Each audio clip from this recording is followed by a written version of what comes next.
college football. A husband, a father, and middling youth sports coach. He's friends with Central Ohio sporting royalty.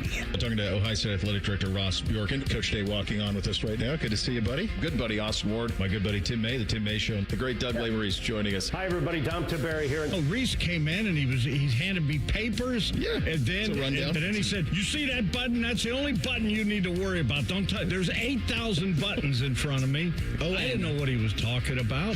The one that says on. We blew the budget on this imaging, and only two guys answered our ad on Craigslist. Ryan Baker and Eric Reeser. Act accordingly. You're now listening to Bishop and Friends. Bishop and Friends is sponsored by Diamond Seller, your true jeweler for over 75 years. The most live on a Tuesday, Eric Reeser, Ryan Baker, the pride of Olentangy, Joshua Perry. Joshua, what were you like in the 90s? First off, it's glad to be back with you guys. One of my favorite trends on social media right now is people being hilarious with that. I was born in 94. All right, so maybe a little bit young.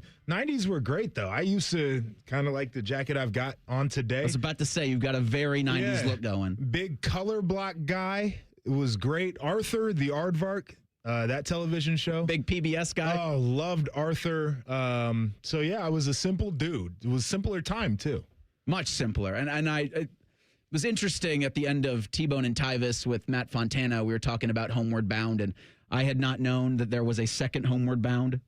Had you seen the first one or the second one? No. I would recommend the first one. Okay. Again, having not seen the second Homeward Bound, I can't obviously give you an opinion on it. I know that's not great for sports talk radio because we love to give opinions on things we don't know a ton about, but Homeward Bound 2, Lost in San Francisco, sure, if that's something that you'd be interested in doing. And you mentioned that social media trend, and that's kind of where I wanted to take this, because I woke up this morning to news that Tiger Woods will be returning to professional golf. And anytime I see Tiger Woods back, it invokes memories of me in the late 90s and the early 2000s of the most dominant athlete in my lifetime. Sure. Being Tiger Woods. And this was, I think, midnight last night, ESPN had the news that Woods will play in match 2 of the best of 3 TGL finals on Tuesday night. Woods is, of course, sat out all year as he recovers from back surgery he had last fall. It was like his 7th back surgery. And I think the one thing that we all can agree on was Tiger Woods at his height, there was nothing that took up more of your attention then. I'm with you on that. And I'll say it from this perspective, too. Like being a young black kid and watching Tiger Woods in a sport where the athletes, he was the only one that really looked like me. And he's dominating. Like that was a point of interest as well. But yeah, I mean, anytime you watch an athlete that's at the peak of their game and you watch somebody who is as consistently dominant as Tiger, like it's gonna turn heads.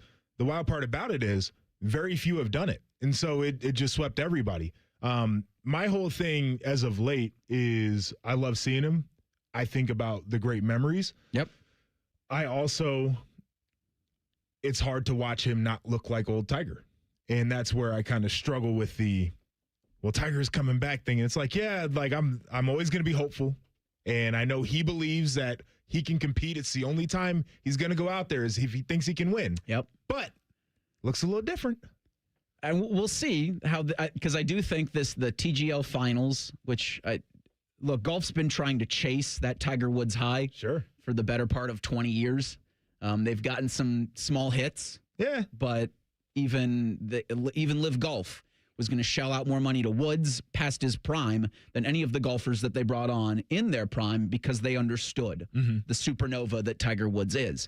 And this is one of those things that and Woods understands this, I think, just about as good as anybody, the spectacle that he is, making this sort of an announcement so people flock to watch the TGL finals Tuesday night. But it's also done, I think, because we're 16 days out from Augusta. Sure. The first round of the Masters. And we've been asking it every year since even before he came. I think we won in 18 or 19. We've asked, could Tiger give it one more go around Augusta? And I think to his legacy, the more we do this, and maybe he gives it a shot in 16 days, he's doing that first round. But if he's blown out before you get to the weekend, it's the hard part. What are we really thinking about him? Like watching him, and he'll play fine early on, watching him get tired and that back starts Watching him locking struggle, up, man, is difficult. He's laboring, walking the course. And for me, and this is one of the things that I struggle with in general, right? Like, I wish Bill Belichick never went back to coaching. Right. And I knew that was going to be a disaster before it even happened. And maybe it turns around, but last year was disastrous. The offseason was disastrous. And now I have to think about that when I think about Bill Belichick. Watching athletes that continue to play past their prime, like, I wish people just had that thing in them where it's like, I'm just going to be done. And guess what I get to do for a living now that I'm done? I get to be Tiger Woods. And that's not bad at all. No. Make a lot of money just being Tiger. It is so interesting because even of all these years where Tiger really hasn't been relevant on the course, he's still the guy that moves the needle most in that sport. So, of course, you want him out there at Augusta. I think one of the things that we don't think about with these golf tournaments, and we get to realize it here at Muirfield, and I've heard it's the same at Augusta, is the TV doesn't do justice as to how many hills you're walking up and down on these courses. Like, you can just go walk Muirfield, just walk the whole 18. You're going to get worn out. Yes. Because it's up and down, especially if you go on the paths. It's up and down and up and down. And after a while, it's like, man, I'm getting a workout here. And that's the thing with Tiger is even if he could physically hold up playing a round of golf, can he physically just walk around the course? And do I want to see him play? Yeah, but there's a selfish part of me here in Columbus, Ohio, that's like, I'd really like him to be here July 4th weekend playing in the U.S. Senior Open at Scioto. So if he doesn't play the Masters, yeah, it's going to be a little bit of a bummer, even though you don't think he's going to contend, but maybe that'll get him healthy for that, because I'd love to see him here at the place where Jack grew up. So his debut for the TGL is tonight at 7 o'clock. The Jupiter Lynx, which is Tiger's team, plays the Los Angeles Golf Club. And this isn't anything where you have to walk a fairway or you have to worry about how your back's doing. I think it's just all virtual. Like, I've seen nothing, and this goes back to speaking about things which you know nothing of. I know nothing of the TGL other than Tiger Woods' involvement, and it's virtual, and it's on ESPN. I've watched a little bit of it. It's fun. It's a fun thing to watch. Much easier for him to navigate. Yeah, and you're not going to need a incredibly strong back, I think, to compete with this. But as long as Tiger's there, there's going to be that extra buy-in. Yeah, right. It's much to do with the way we talk about the NCAA tournament. Right, where you had Monday's announcement from CBS and TNT that the opening round was the most watched ever. Thursday's 16 games, which were broadcast CBS, TNT, TBS, and True TV, averaged 9.8 million viewers. That's up 6% from 2025. So many people miss out on the rest of college basketball for the season and then jump right in as soon as you hear na-na-na-na-na-na-na, and you're in the NCAA tournament. That's something that will never change. In fact, it'll probably keep going up. Like, I do wonder when they release the ratings for Saturday or Saturday, Sunday, and then when you talk about the second weekend, those numbers will likely all increase. Yeah.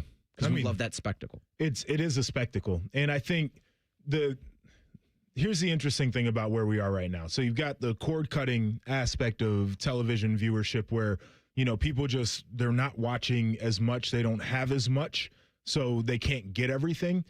And now you get these kind of one-off events. And these are things where people are like, I have to sit down in front of the TV. And I think the intrigue has exploded for those. I think that people genuinely enjoy the idea of watching something with a sense of community around it, where it was like, I know Bo would love this one, but The Wire, which I still have not seen, or The Sopranos, right? People would watch it, and then they would go to work and they would talk about it. And when you have March Madness, when you have the Super Bowl, obviously, but these kind of one-off sports events, I think people enjoy the community aspect of being able to flip it on. What'd you see last night? What'd you think was the key play? And then go to work and talk about that. Reese, maybe I'm just jaded by the football numbers that we see, and they're so astronomical. I was surprised that those numbers, and those are good numbers for TV, but I was surprised that was the most ever.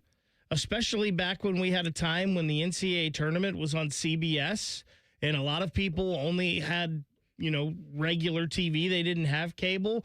Those numbers kind of shocked me that they were actually up, and those were the most ever. And maybe we're just jaded by like how much football does, and football is just ridiculous. You see the NFL out there posting 41 point something viewers and 25 all the time, and the college football playoffs getting into the 20s. I was a little shocked. I thought the NCAA tournament would have more eyeballs on it than that. Yeah, I just don't think you can compare anything else to college football, and you can especially not compare anything to the NFL in terms of eyeballs and the viewer numbers. We are 30 days exactly from the NFL draft. That'll be April 23rd in Pittsburgh. And a lot of chatter yesterday about one Alabama quarterback and where he could find himself drafted when that 23rd of April comes up. We're going to have Connor Rogers from NBC Sports. He's one of their draft experts at 9:44. Ohio State's back to spring practice today. They've got practices Tuesday, Thursday, the pro day coming up on Wednesday. A little bit different on Tuesday. Pat Murphy's going to join us in that 10:30 spot, usually occupied by Dom Taberi. At 10 o'clock, we're going to do The Real Truth. And then the Blue Jackets with a huge opportunity. Well, really, all 12 of these next games for the Jackets are going to be a huge opportunity, and they're all going to have similar playoff vibes to them. Speaking of the postseason, talk about the men's NCAA tournament. The women's NCAA tournament will not include Ohio State for the second weekend for the third year in a row for both teams. That's next. It's Bishop and Friends on The Fan. Big voice guy here to remind you that you're listening to The Fan, Ohio sports destination. Okay, thanks. I have 3 more seconds. Bye-bye. Hey, what's up? It's T-Bone. Tired of snoring? Dr. Mark Levy can help with a custom mouthpiece that opens your airway and stops the snoring. No mask, no noise. Call 1-800-MORE-SLEEP or visit sleepbettercolumbus.com today. Stop snoring. Sleep better. Live better. I'm Leslie from Pella Columbus. And I'm Wilson from that other window place. And are you tired of windows so drafty that your curtains blow in the wind even after you shut your windows? Sounds like a problem, Wilson. It's why at the other window place, we now offer curtain tie-downs. Wouldn't just great non-drafty windows be the answer? And tank the entire curtain tie-down market? Get the windows that homeowners rated the leading window brand in Columbus at PellaColumbus.com.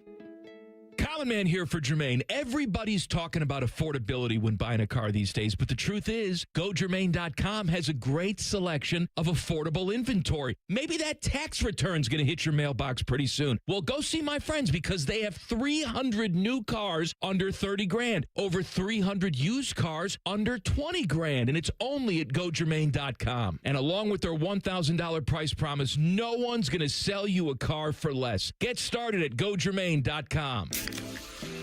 Pepsi Prebiotic Cola in original and cherry vanilla.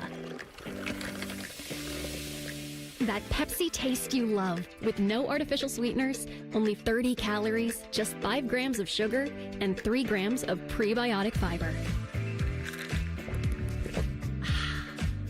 That great Pepsi taste with even more to love. Pepsi Prebiotic Cola. Unbelievably Pepsi. This is Gordon Miller from Miller Lending, the original home of the no closing cost mortgage. With interest rates at their lowest level in 4 years, what's stopping you from taking advantage? Maybe it's the thousands of dollars in closing cost? Well, what if I told you that those costs aren't required and that you decide whether to sacrifice $15,000 to $20,000 of equity at closing or zero? At Miller Lending, we're all about zero and have been offering no-cost loans since 1987. With no title closing or origination fees, imagine having the freedom to refinance any time a lower rate becomes available or a need arises. Even 0.5% lower in rate results in savings of over $100,000 over the life of your loan. So why wait? No-cost loans are real and here to stay. Simply call Miller Lending and see why thousands of satisfied clients have made that choice to say goodbye to closing costs forever. 877-9-NO-COST. That's 877-9-NO-COST. Or simply apply online at nocostmortgage.com. Miller Lending is an equal housing lender and MLS number 250-2146. Hey, it's T-Bone again. Listen up. Sleep apnea doesn't have to rule your nights. Dr. Mark Levy's been treating snoring and sleep apnea for over 15 years with proven results. And now he has an office in Marysville. Call 1-800-MORE-SLEEP or go to sleepbettercolumbus.com. Stop snoring, sleep better, live better. Can't get enough Enough of your favorite fan content? Good news, we're on all the digitals. Follow 971 The Fan on X, Facebook, YouTube, The Talk, and Gram. Your digital home for endless shenanigans. The Fan. This is Pause Before You Play, and it's time for more game day picks from local sports fans. You're on the air. Who you got? Actually, I'm not betting, just chilling and watching the game. I know that move, a pause. Sounds like you've got a winning strategy. Exactly. After I set limits and recognized the risk, I knew it was time to stop. Now that is responsible betting, folks. Sports are fast. Betting shouldn't be. Make a plan at pausebeforeyouplay.org. That's pausebeforeyouplay.org. Hello, it's John Kozik, founder and president of TurboTrack Realty, and I buy real estate as is fast for cash. Give us a call today for an all-cash offer at 614-470-2000, 614-470-2000. I buy vacant properties, inherited homes, divorce situations, death in the family, apartment buildings, commercial properties. I even buy my tenants won't pay me the rent houses. Give us a call today for an all-cash offer at 614-470-2000, 614-470-2000. Fan Traffic is sponsored by Care Heating and Cooling. Care Heating and Cooling. When you need a company you can trust, call 1-800-COOLING. Fan weather. From the Logan AC and Heat Services Weather Center. Plenty of sunshine in our forecast today, and even warmer as highs get into the low 50s. And then for tonight, mostly cloudy overnight with our lows in the upper 30s. For Wednesday, a mix of sun and clouds and warmer with highs getting into the mid 60s, and winds will be on the lighter side in the afternoon. For The Fan, I'm meteorologist Meredith Garfalo with the 10 Weather Impact Forecast. The radio couldn't contain us, so we've taken over YouTube. Catch Morning Juice weekday mornings at 6 by searching 971 The Fan. Do it. The best facial hair on the air. This is Bishop and Friends. Yes, it is. Yes to both things. Bishop and Friends and the best facial hair on the air. Reesa Ryan Baker, Joshua Perry with you until noon today. So we'll do Pat Murphy at 10:30 this morning. He's not at Ohio State's practice because I think this morning's session was closed to the media. You've got 4 of the Buckeyes practices today, Thursday, and Saturday. And then on Wednesdays, their pro day. Buckeyes today are going to, at the end of practice, have Arthur Smith available, Carson Hinsman, Luke Montgomery, and Brandon Innes. Those will be tables set up at the Woody Hayes Athletic Center with the guys answering questions on the field. So we'll have some Arthur Smith stuff for you tomorrow. I'm interested, Joshua, just to kind of see and hear how it's been for Arthur Smith just in a couple of practices with this team. I know they had last week was off for spring break, but just to see and kind of hear the linemen especially and how just the relationship has been with them and Arthur, and then Arthur and Julian. Yeah, I would like to understand the workflow between Ryan Day and Arthur Smith, because we know that this is always going to be Ryan Day's offense, as it should be. It's the reason why he's a head coach at Ohio State. Great offensive mind and has done a wonderful job. But we also understand that there are blind spots with every coach. Ryan has been phenomenal in the pass game, quarterback development, wide receivers, that whole deal. The run game has been something where it's like, okay, can we do more? When Chip Kelly was here, we certainly got that. Last year, it felt like that took a step back, and now you bring in Arthur Smith, who is a former offensive lineman, a guy who really understands run game concepts and kind of has his philosophies there. How are they coming together as a brain trust to tweak an offense? I don't think they need wholesale changes with anything, but I think the idea of having a guy with his background, his experience, is that he can put his input in there and pound the table at times when he feels like something really needs to happen. I think it's so interesting, that relationship with a head coach who is an expert in one side of the ball and that coordinator that he brings in under him. Yeah. And so how they operate, formulating practice plans, and then ultimately in the season during game week is going to be huge. Because at points in the year, there's going to be disagreement. Mm-hmm. On how do we go about this third down? By the way, disagreement is very healthy. Yes. It's great. It's great. So, yeah, what do we want to do? What are our favorite concepts? How do we want to attack this? How are we going to install this? How many changes are actually going to be made? How are we communicating to our quarterback? All those different things are going to matter. I think that dynamic is going to be one that's fascinating to watch throughout the season because I think we saw a lot more of Ryan Day's fingerprints on the offense last year with Brian Hartline as a first-year play caller. And you think the year before, it really seemed like Ryan let go a little more. And obviously that makes sense with the relationship he has with Chip Kelly and the trust there. Will he have that same kind of trust with Arthur Smith and trust that they're on the same page like he did with Chip? I think that's going to be fascinating. No doubt. So Ohio State's new offensive coordinator will be made available around 11 o'clock. So shows later on in the day, we'll have audio to spin from OSU's new offensive coordinator. You got the pro day tomorrow. Ryan Day is going to be made available during that event, which kind of goes from shrug emoji to question mark emoji. Kind of from when they want to start to when they want to finish things up. They've got a lot of players. I think 11 Buckeyes were invited over to Indianapolis. You'll probably have a couple more that'll be working out in hopes of hearing their name called sometime during the NFL draft, or at least to get another shot at the league. And then, I think we had Austin Ward talking about it. I'm interested to hear Pat Murphy's thoughts when he joins us at 10:30, but just about the future of the Ohio State football program, or the future of the Ohio State pipeline into the NFL draft, and whether some of those guys, is Julian going to be throwing for Carnell? Is Jeremiah going to be running routes? Or is he just going to be out there? And anytime Jeremiah Smith's available to talk, whether it be the media, whether it be NFL talent evaluators, they're going to want to get his thoughts. They're going to want to pick his brain. You know what I would do if I was Jeremiah? Is I would walk out there onto the field with no shirt on, and I would just stand there. This is going to sound crazy. I'd go in the training room. I'd get some Vaseline, rub my body down, glistening, and then I'd just stand there and be like, look at me. WWE superstar. Damn right. Look at me. This is what the #1 overall pick looks like in next year's draft. And that's it. That's all he's got to do. And then just not say a word to anybody and leave? No, shake some hands. Okay. Shake some hands, of course. Be cordial. He's a cordial guy.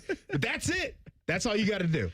On Thursday of this week will be the 4th practice of the spring for the Buckeyes. I think they've got 15 total before that spring game on April 18th. But Matt Patricia will be available, as will Garrett Stover. Defensive lineman James Smith and Jermaine Matthews Jr. and the Buckeyes will practice on Saturday. First time you'll be able to hear from Cortez Hankton. Then the aforementioned Jeremiah Smith will speak with the media, probably with no baby oil on, and maybe just in a regular media session. Well, he could be glistening from his workout still, so we don't know. Unfortunate what happened yesterday with the Ohio State women's basketball team. They were eliminated from the Big Dance for the 3rd consecutive season, knocked out at their home building before the second weekend. Yesterday, a loss to Notre Dame, 83-73 at the Schottenstein Center. This was eerily similar to games with Bruce Thornton. Jelani Cambridge had 41 points, and the offense became save us. Save us, Bruce. Save us, Jelani. And it just wasn't enough, Joshua. I know you and I were talking as the fourth quarter was agonizingly going on about every other possession being a bad pass that led to a turnover. Yeah, that was tough to watch. And I think you start with giving Notre Dame a lot of credit. And we talked about Neil Ivey and, the type of coach that she is and how well she's done with that program. And then obviously Hannah Hidalgo and how well she's played really her whole career. But in that game in particular, she was phenomenal. But this to me is a tough one because it's can't get out of the first weekend of the tournament, and it feels certainly like it's a mental thing at this point.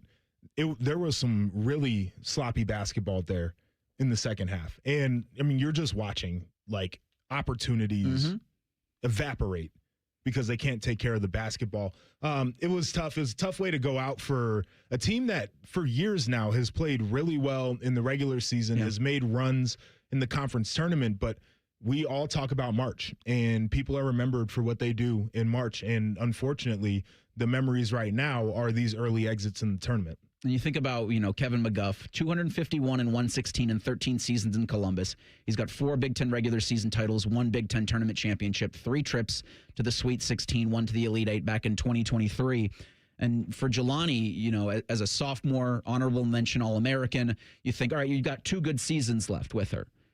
But that's what I said about Cody McMahon. Yeah. And we only had 1 good season after I had said that because of the transfer portal. And so you wonder, Baker, as you spoke yesterday about some of the coaches in the Mid-American Conference having to deal with now their rosters just being, gone. Like guys popping into the portal, guys taking a step back from the program and saying, I'm going to reevaluate all my options. Everything it feels like, on the table for Ohio State in the direction of the women's basketball program. Yeah, I would find that NIL money 100%. Well, and I think I don't know how many women's basketball schools are getting a lot of NIL money. I would think UConn probably is. Tennessee is probably one that does. LSU, South Carolina, maybe a UCLA, maybe a Maryland. But I don't think there's a lot where you're going to be going somewhere and getting maybe one of those schools can offer Jelani Cambridge more. Women's basketball is one of the schools that Ohio State is paying. It's in their list there. So I would think that Ohio State women's basketball could be competitive. I think this is such an interesting topic with this Ohio State women's basketball team because the basketball program, they've had a pretty solid run here through Nancy Darsh to Jim Foster, Kevin McGuff. But they've only got one Final Four trip ever, and that was back in '93 when you had Katie Smith. And it's one of those things where, yeah, this is disappointing. This is 3 losses in a row where you were the home team and you don't get out of that first weekend. But, gosh, they're there every year. And it seems like they're just outside of that group that's the upper echelon in women's basketball. They're right there, just outside of the top 10, knocking on the door. Obviously, you had the year with JC and Taylor Mikesell, and they had that run to the Elite Eight. Some of those classic games that year with Iowa and Caitlin Clark that everyone remembers. But, man, this women's basketball team, they're there every year. And I think that's to your point, I don't know if anybody's looking and saying, like, we want you to go toe-to-toe with UConn. We need you to do what South Carolina's doing. Feels like it's a UConn and everybody else. Right, like we don't necessarily need you to be Tennessee, but we understand that this is a program that is talented enough and plays well enough during the regular season that a Sweet 16 wouldn't be out of the expectation, or making a run to the Elite Eight feels like something that could be reasonable given some of the teams that they've had. So I think there's this balance of course, like I'm not going to ask you to be something that you're not, but you can be those things. On the NIL front, it's a good point, right? Like, I don't know if programs are like, oh, we're going to definitely put a large part of our NIL there. One thing that I think would be interesting is if you have a star that you don't want to leave, you make an exception, a carve out in your revenue share. That's money you know is sitting there, right? All these schools have the same amount of rev share. And you say, we're going to go find NIL elsewhere for different athletes in different sports, but we have one player that is a must-have in a sport where we know we're not raising a ton of NIL. We'll save that for the rest of the roster, and we're going to make our rev share, we're going to give a nice portion of that to this specific player to make sure that they've got their guaranteed money today. Like, we know that money's sitting there, and we're going to make sure that it goes to who we need it to go to. And I would think that that's Jelani Cambridge for this Ohio State women's basketball squad. What about Ohio State on the men's side? What is next for Jake Diebler? You'll hear from him in 2 minutes. It's Bishop and Friends on The Fan. Low testosterone can be a real problem for many men. It causes poor sleep patterns, decreased energy, low sex drive, and it makes it really hard to stay in shape. And as we all know, a healthy body is very important to our overall health and well-being. This is Jeff for Tri-State Men's Health, and if some or all of these symptoms sound like you, we can likely help you be done with low T. We can also help you lose weight, support your metabolism, improve your gains in the gym, and more with our new targeted body composition plans featuring GH peptides, NAD+, GLP-1s, and more. Our low T protocols, applied in conjunction with our body composition plans, will help most men see real improvements, true weight loss, higher energy, improved sleep, stronger workouts, and a renewed sex drive as well. Your initial visit is just $99 and includes blood work and a medical consult. And if you start on treatment the same day, your visit is free. Call 800-900-9654 or go to tristatemenshealth.com. Featured therapies are compounded and have not been evaluated nor approved by the FDA. Provider prescription required. See website for details. It's a new month and a new reason to visit Germain Honda of Dublin. Right now, take advantage of great low rates on select certified pre-owned models all month long. You'll get the reliability you trust, the value you want, and payments that make sense. And the wait is over. The all-new Honda Prelude has arrived with precision suspension and responsive hybrid performance. Great rates, awesome vehicles. Only at Germain Honda of Dublin. They're on Sawmill Road, just south of 270, or online at GermainHondaofDublin.com. Veterans and active duty service members, when your call to service ends, your mission doesn't have to. Go from GI to IT in just a few months at My Computer Career. Prepare for a high-demand career in cybersecurity, protecting people, systems, and institutions institutions from real cyber threats. Cyber warriors are needed now. Will you answer the call? Go to mycomputercareer.edu/CWP to learn more. That's mycomputercareer.edu/CWP, an Elite CompTIA certification partner. VA education benefits are available to those who qualify. Bishop and Friends is sponsored by Diamond Seller, your true jeweler for almost 80 years. The Fan, Ohio's sports destination. What's up? What's up, man? What's up with you? All right, here's what's up on a Tuesday. A couple of things. One, Jake Diebler had his wrap-up radio show yesterday, and I think for his team next year, making the NCAA tournament should already be a given. So we really shouldn't have that conversation, at least in my opinion, of making the tournament. That should be just a given. Right. You make the NCAA tournament, but it's what you can do once you get into the big dance that matters the most. From his radio show yesterday, Ohio State men's basketball coach said that that's the progress they look to make. I think, from where we've been to where we were this year, there was some real progress. And, not only did we play in big-time meaningful games, I think from the middle of February on, we proved we can win big-time meaningful games down the stretch of the season against good teams. So, again, there's not a whole lot of time to sit back and reflect, right? We're kind of moving on to the next phase and getting ready for next year. But, excited about, progress, but certainly excited about the work that's to be done and where we can keep pushing this program to get to. And certainly the ultimate coach speak response. And I would say the heat on the seat of Jake Diebler, the heat on the seat of Kevin McGuff is certainly deserved. I would just say for both, next year for McGuff, you got to make it out of the second weekend. For Jake Diebler, you must make a run. And maybe that is make it into the second weekend. Maybe that's just win one game while also retaining the key pieces from this roster that for me include Junie Mobley and Amari Bynum. Hold on one second. Do we think there's heat on either of those seats? Because I do not. There might have been heat on Jake Diebler's seat, but once they made the tournament, I don't think there is, and I don't think there's absolutely any heat on Kevin McGuff's seat. I don't think there's heat on Kevin McGuff's seat.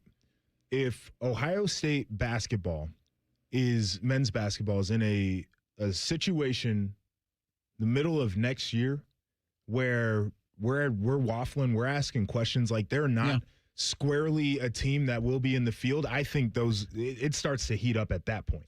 I think coming into this offseason, we feel much better about let's watch this thing play out. We saw them take some steps. This is a young coach, by the way, and when he was hired, the mentality had to have been that we're going to bet that every year he's going to become better as a coach, and I'm perfectly fine with that. But if we're not seeing that about midway through next season, I do think the conversations start to get very weird again. Okay, I could get there with you on that. If they're struggling in the middle of next season, yes. Right now, I think right now he's probably fine. Yeah. I think for the point about McGuff, that there probably isn't heat from the administration. Should there be? Would be my question then. I don't know. 3 straight years you're dismissed on your home court before the second weekend of the NCAA tournament. If you think it's been 13 seasons, 1 Elite Eight appearance. So this is a way that people think. There's going to be a school of thought of we've hit a wall. Sure. And things aren't progressing. And that's where you would want to make a change. There will be another school of thought that is we could make a change and the bottom could fall out. And we could be in obscurity for the rest of college basketball history if we don't hire the right coach, and we don't hire the right coach again after that. So I'm comfortable with the idea of Kevin McGuff squarely being the guy to lead that program. But I also think that it's okay to be like, we need more out of you. We need more. The evidence is there that he knows how to do this job. Mm-hmm. But it's been tight. Been tight that first weekend of the tournament, and that's the thing that's got to change. So we have talked a lot with the men's basketball program about it is what it is on the money you're getting allocated, because most of the money is always going to go to football. And I feel like, and I'm not saying Ohio State is okay with this, but it seems like Ohio State is okay with a men's basketball program that just gets into the tournament. And I don't know if that's true or not, but it seems that way. And if they're going to be that way with men's basketball, I'm guessing they are perfectly fine with whatever's going on with the women's basketball team right now. I just on that one, I struggle with anybody who is just okay with men's basketball getting in based on the history of the program. So you look at the list of Final Four appearances in men's college hoops. North Carolina leads the way, then Duke, UCLA, Kentucky, Kansas, Michigan State. We would call those like the bluest of blue bloods in college basketball. You know who's next on that list? The Ohio State University. So I can't allow, and I know the world is different, and I know what you have to do when it comes to NIL. You have what you have, right? You just got the pot, and you've got to split it into what your priorities are. But the history of this place says that the expectation has to be more, at least in my mind. You talk about a pot, maybe we call it a pie. Sure. And slices divvied up for everybody. That's the favorite, I think, phrase of Mike Brown when he talks about the Bengals and being a cheap organization. They've got 30 days to figure out what they're going to do with the 10th overall pick in the NFL draft. And for them, it's probably best defensive player available. You kind of see what shakes up in the top 5.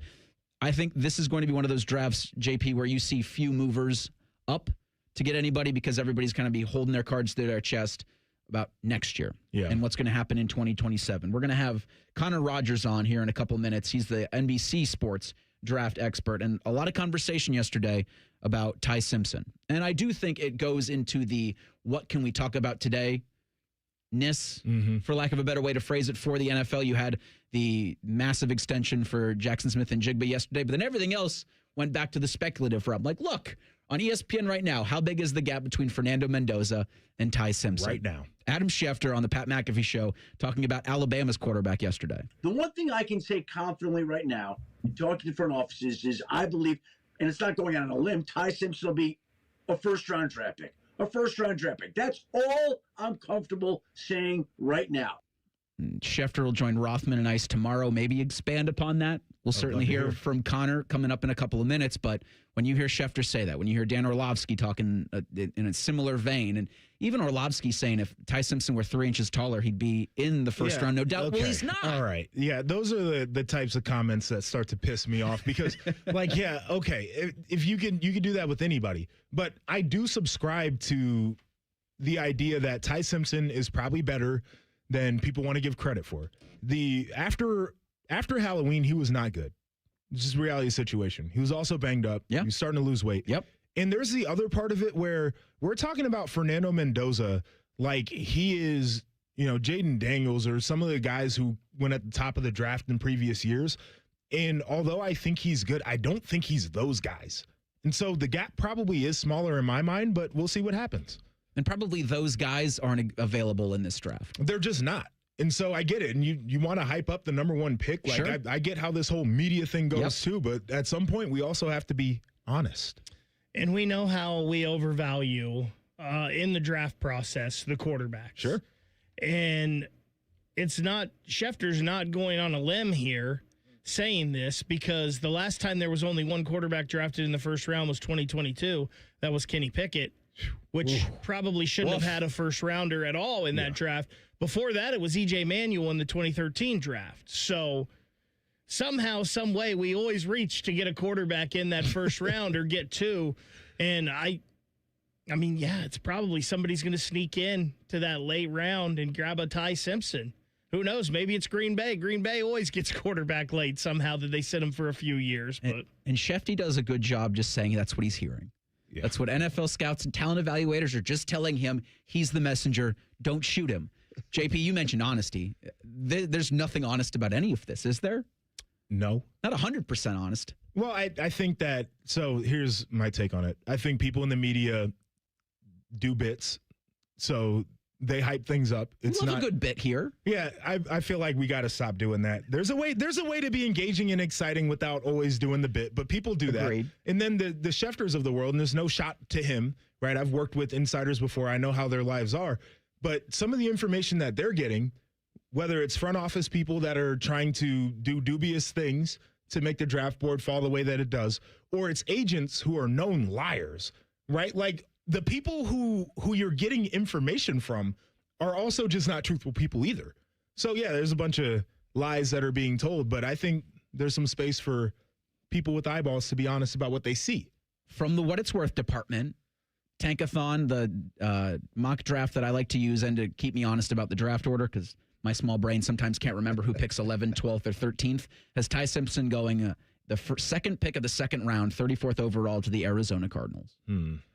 So right. they have just one quarterback going, and it's Fernando Mendoza. Connor Rogers coming up next. I'm going to ask him about the NFL-ness, the NFL franchise quarterbackness of Ty Simpson and Fernando Mendoza. It's Bishop and Friends on the Fan. If you consider yourself a Buckeye fan, you've come to the right place. This is your heritage sports talker and home of Ohio State Athletics, The Fan, Ohio's sports destination. Forget the pot of gold. Save some green at Coughlin Ford. During Ford Truck Month, take over $13,000 off MSRP, plus no payments until June on select new F-150s. New Bronco Sport or Ranger. Lease for $399 a month for 48 months. Visit CoughlinFord.com. Coughlin has the car for you. Factory rebates to dealer. 90-day deferred payments. Not all buyers will qualify. Bronco $399 down. Ranger $2,000 down. 7,500 miles per year. 25 cents per mile over. Excludes $250 dock fee. $395 disposition fee at lease. No security deposit. Ends 3/31/26. At Babs R Us, we believe home improvement is life improvement. As the Midwest's fastest growing 5-star bathroom remodeler, we're more than just transformations. We're a community driven by a mission to bring your dreams to life. Our installation team, part of the Babs R Us community, isn't just skilled. They're dedicated to respecting your home. Each day, they bring craftsmanship and hustle, turning your dream space, no matter the size, into reality. Together, we embrace a culture that values diversity, collaboration, and giving back. From supporting local projects to fostering a workplace where every voice is valued, Babs R Us is more than a company. It's a community of experts. We're also expanding locations to create more possibilities for homeowners across the Midwest. Wherever you are, you'll find us ready to turn your dreams into something you can see, feel, and enjoy every day. Right now, get $1,500 off a shower or tub replacement, or $3,000 off a full bathroom remodel. Plus, loans and no monthly payments. Call 380-225-BAB to schedule your free estimate, or go to babsrus.com. Babs R Us, where dreams soak in. Hey folks, it's Austin Ward here. And it's Berm from the Austin and Berm Show. Berm and I have both done Awaken 180, which honestly should tell people something right there. Right. It tells you that if it can work for you and me, it can work for anybody. Because neither one of us has exactly been out here living or were living like a fitness influencer. No, not unless you count fitness fast food tacos in my mouth.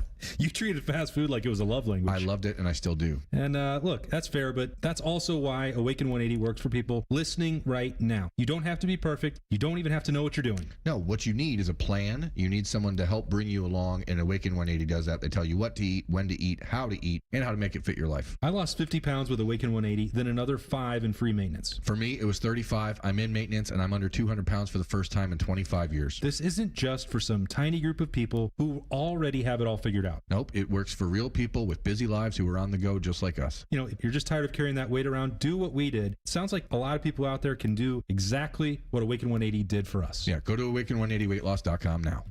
At ADP, we know you want your landscape business to succeed, but we don't know anything about landscaping. ADP only knows how to handle the business of your small business. So if ADP focuses on the payroll and the HR, while you focus on the land and the scaping, success should follow. Just don't expect us to know all about Kentucky bluegrass, zero-turn cutting, or what to do with a woodchuck. That's for you to figure out.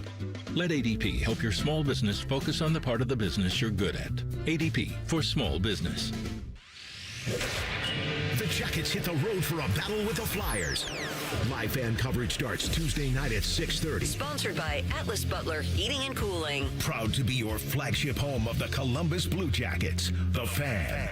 I'm John Morgan of Morgan & Morgan. My best advice to you when hiring a lawyer for your injury case is simple. If you know court personnel, ask them who they'd hire. They know. If you know an insurance adjuster, ask them. They know. And then ask them about us. Ask them about Morgan & Morgan. They know. I look forward to talking to you soon. There's only one Morgan & Morgan, America's largest injury law firm for the people. Injured? Dial Pound Law. Morgan & Morgan, Ohio office located at 600 Vine Street, Cincinnati. Prior results do not guarantee a similar outcome.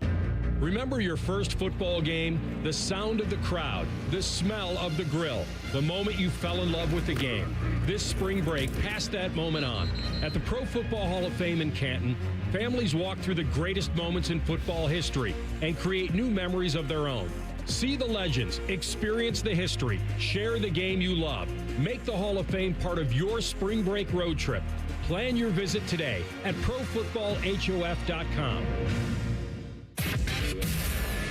The Fan Poll is sponsored by JT's Pizza and Pub, home of award-winning pizza and 32-ounce Yingling drafts for only $4. When General Sherman marched through Georgia, he was listening to this show. Use your skills for good, young warrior. This is Bishop and Friends. Eric Reeser, Joshua Perry, Ryan Baker, 30 days out from the NFL Draft, April 23rd in Pittsburgh, Pennsylvania. Connor Rogers covers the NFL Draft for NBC Sports, the NFL's Stock Exchange show, and he joins us courtesy of the Bryant Heating and Cooling Systems fan guest hotline. Connor, thanks so much for the time this morning. Is Ty Simpson a better NFL prospect than Fernando Mendoza, in your opinion? What a way to start, fellas. Listen, I don't have it in me to go that far on that one. I actually think the gap is pretty sizable. Call me crazy, but I think, for my questions about Fernando Mendoza coming into the year, when you looked at the Cal tape, he's done a really good job answering a lot of them and has established himself as the number one pick and, more importantly, by a pretty sizable gap, the number one quarterback. All right, let's talk about some of these Ohio State prospects there. We expect many of them to go in the first round. A number of them could go in the top 10. As you start to look at guys like Arvell Reese, Sonny Styles, Caleb Downs, Carnell Tate, who would be your personal favorite out of the group? I think I like Arvell the best in terms of everything he brings to the front seven to impact the game. I think the best player is Caleb Downs, and it's so close. I have him number 2 overall and Arvell Reese number 4 overall. I just think there's a world for Arvell in 3 years where, he's a 10-sack kind of guy. He's setting the edge against the run. You can drop him in space, just unicorn kind of stuff that often doesn't exist with a front seven player. Not many front seven players. Where Caleb Downs, I know exactly what I'm getting today. I mean, the intensity, he's so smart. He has a special gift as a sixth sense of everything in front of him. He defends the middle of the field really, really well. All these NFL teams are trying to play these tight ends on and off, the line right there. And kind of attack in that 0 to 10-yard range. And I feel like Caleb is somebody who can help counteract that. He just does so many things well, and he's such a cerebral guy that you almost can't quantify that in the draft. But Reese is somebody that I just think the potential is tantalizing, but I think a lot of people miss the floor. That's the number one thing I'll go to bat for him. I think he is a tremendous off-the-ball linebacker today, and I think he could be a tremendous on-ball edge rusher, maybe a year or two from now, that he would be the guy I would take, probably with the number 2 overall pick for the Jets after Mendoza goes. All right, so where do you see his long-term fit? You mentioned he could play off-ball right away. You can move him up. But do you see him as an edge rusher, or do you see his career as an off-ball linebacker? It's a great question, JP, because teams are going to play him at the edge, from what I gather. The more teams I talk to, whether it's sooner rather than later, they want to see him using his hand strength, playing the edge, kind of keeping everything downhill in front of him, getting off the ball and going, kind of less thinking more so. I like the versatility. I know that's a lot to ask of the player, but I would love to move him around and then kind of see where he's most comfortable. But I think long-term you're looking at an edge pass rusher because I think he's going to be playing at 250 pretty soon. I know he's been playing in the 240s, and he weighed in at the 240s, and he ran really well. But I think you're looking at an edge rusher. I think he's got pretty good flexibility considering he hasn't been asked to do a lot of that. And once again, the hand strength to convert speed to power, I think it's trending the right way. So, yeah, I think Arvell Reese long-term is going to be an edge pass rusher. You mentioned you had Caleb Downs as your number 2 player in this draft. Obviously, the safety position usually doesn't get drafted very high. Where do you see Caleb Downs going in this draft? I just don't see how he makes it past the Bengals at 10, but there's a chance he's not there. I mean, you can argue from 7 to 10, every single one of those teams needs him, and I've heard a lot of chatter around here that the Giants like him at 5. I think when you look at John Harbaugh, he's somebody that he wants to turn around the Giants as soon as possible. He didn't walk into it looking as this slow rebuild where he's valuing, I think, guys like Jeremiah Love, Caleb Downs, and Sonny Styles, 3 positions, right? Running back, safety, off-ball linebacker that don't get prioritized in the NFL draft, not that early, not with a top 5 pick.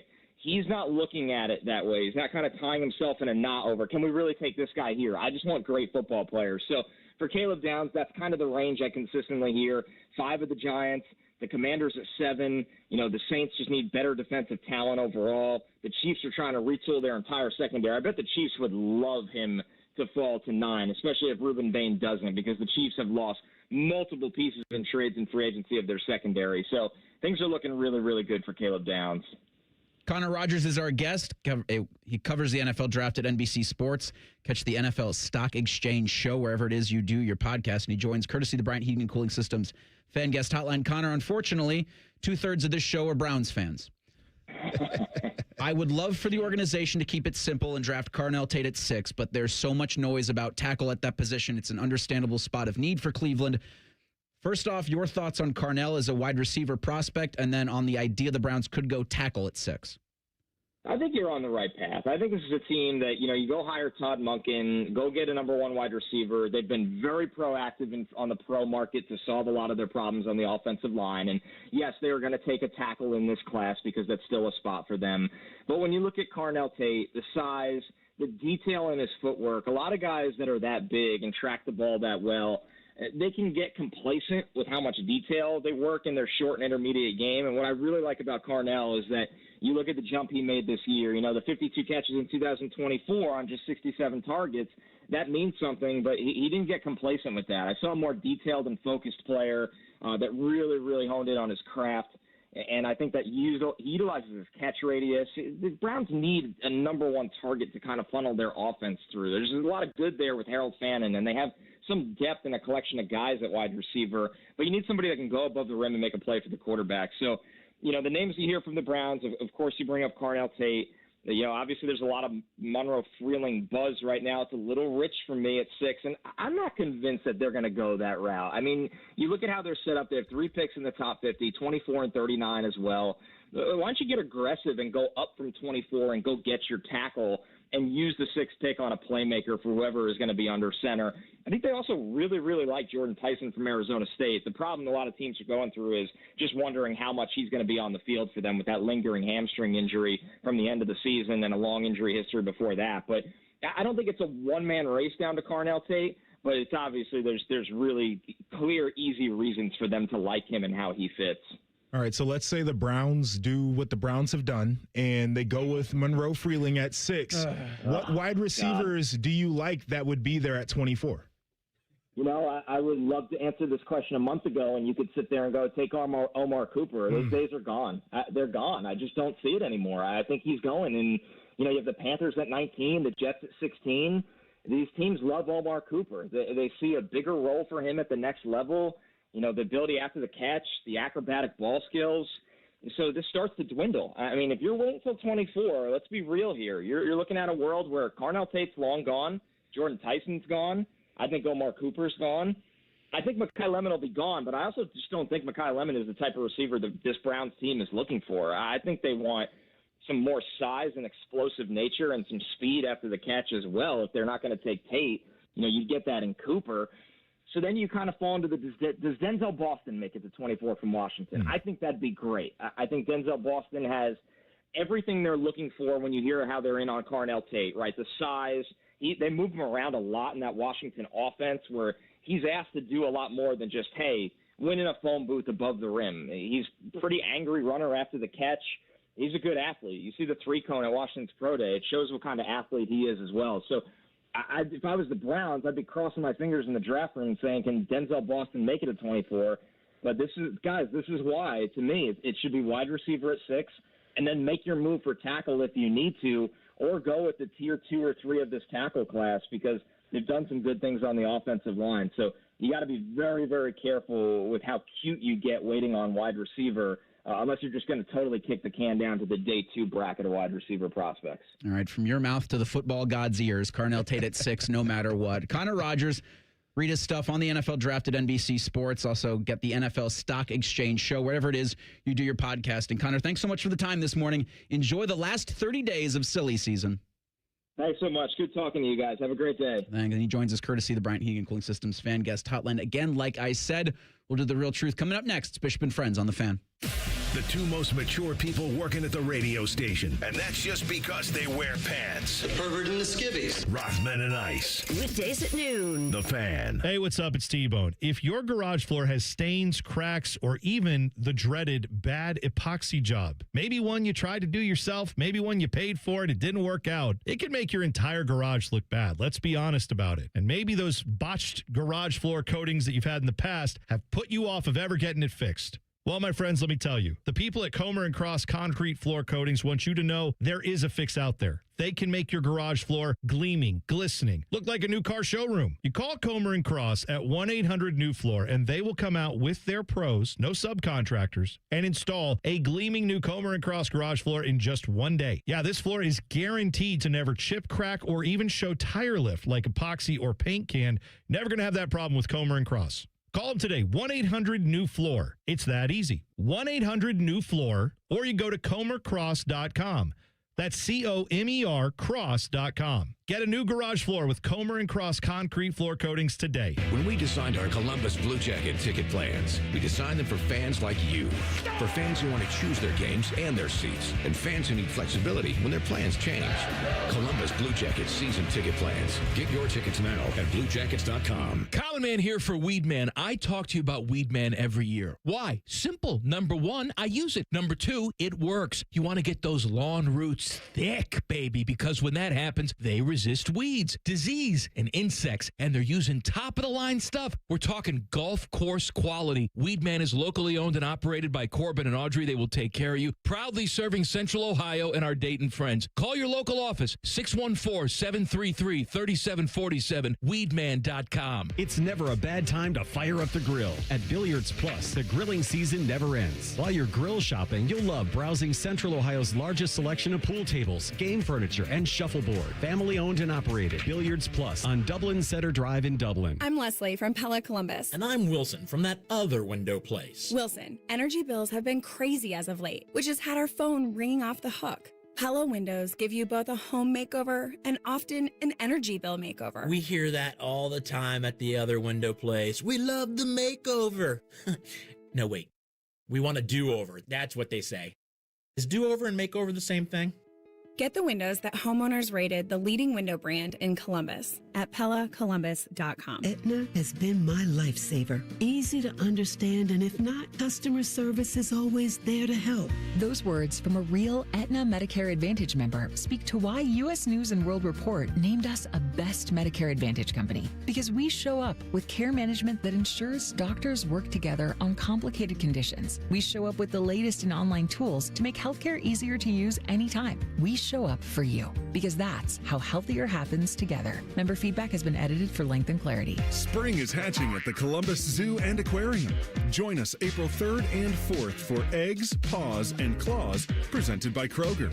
Hop on over for 2 days of extra special fun with photos with the Easter Bunny. Meet Egbert and roll into Shelley's Rolling Celebration. Clues are hidden all around the zoo for explore and find, so bring your sense of adventure. Get your discounted tickets at Kroger, and don't miss this extreme spring celebration at the Columbus Zoo. Hi, I'm Chef Franklin Becker. You know the jingle. Now discover the facts about Ozempic, a GLP-1. There's only one FDA-approved Ozempic made by Novo Nordisk. Learn about the real thing. Talk to your healthcare professional today. Call 1-833-OZEMPIC or visit Ozempic.com to view the medication guide and to learn more about Ozempic. Semaglutide injection 0.5, 1, and 2 milligrams.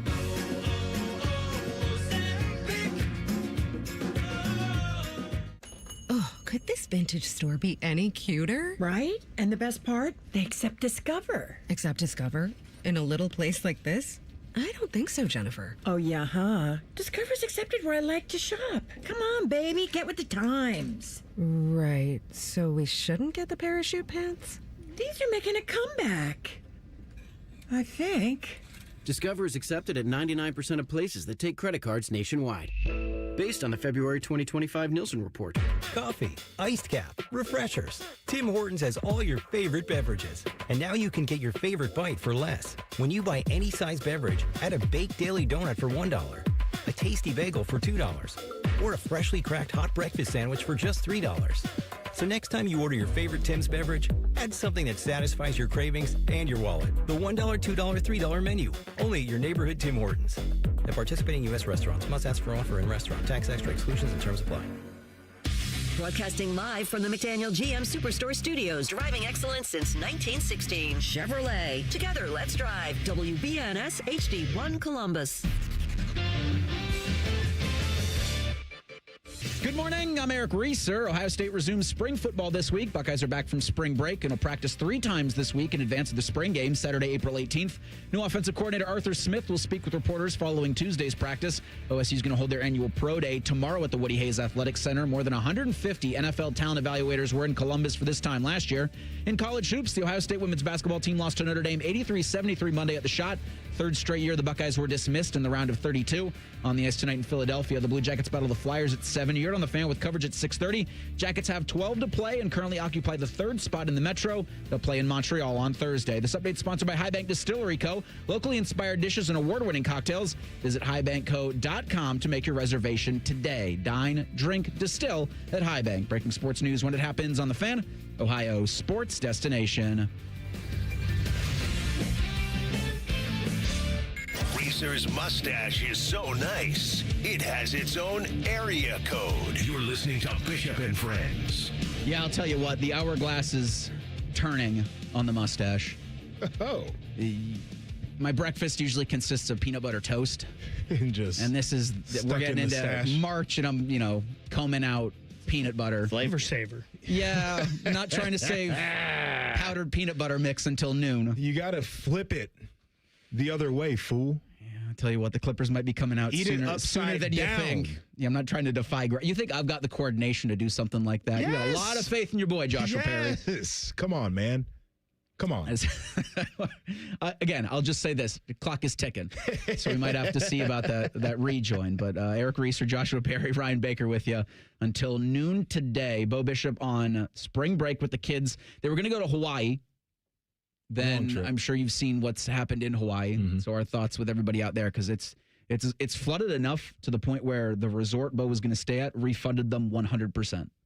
No questions asked. That's tough. So I think the last second, the good dad job out of Bo, getting the family down to Florida to enjoy the spring break. So. Well, when you're Bo and you've got endless funds, you can just flip the switch like that. I wonder at what point it'll take for Bo to just get on Haslam 1. If not already, he could send that text to Jimmy and Dee and be like, but help your boy out.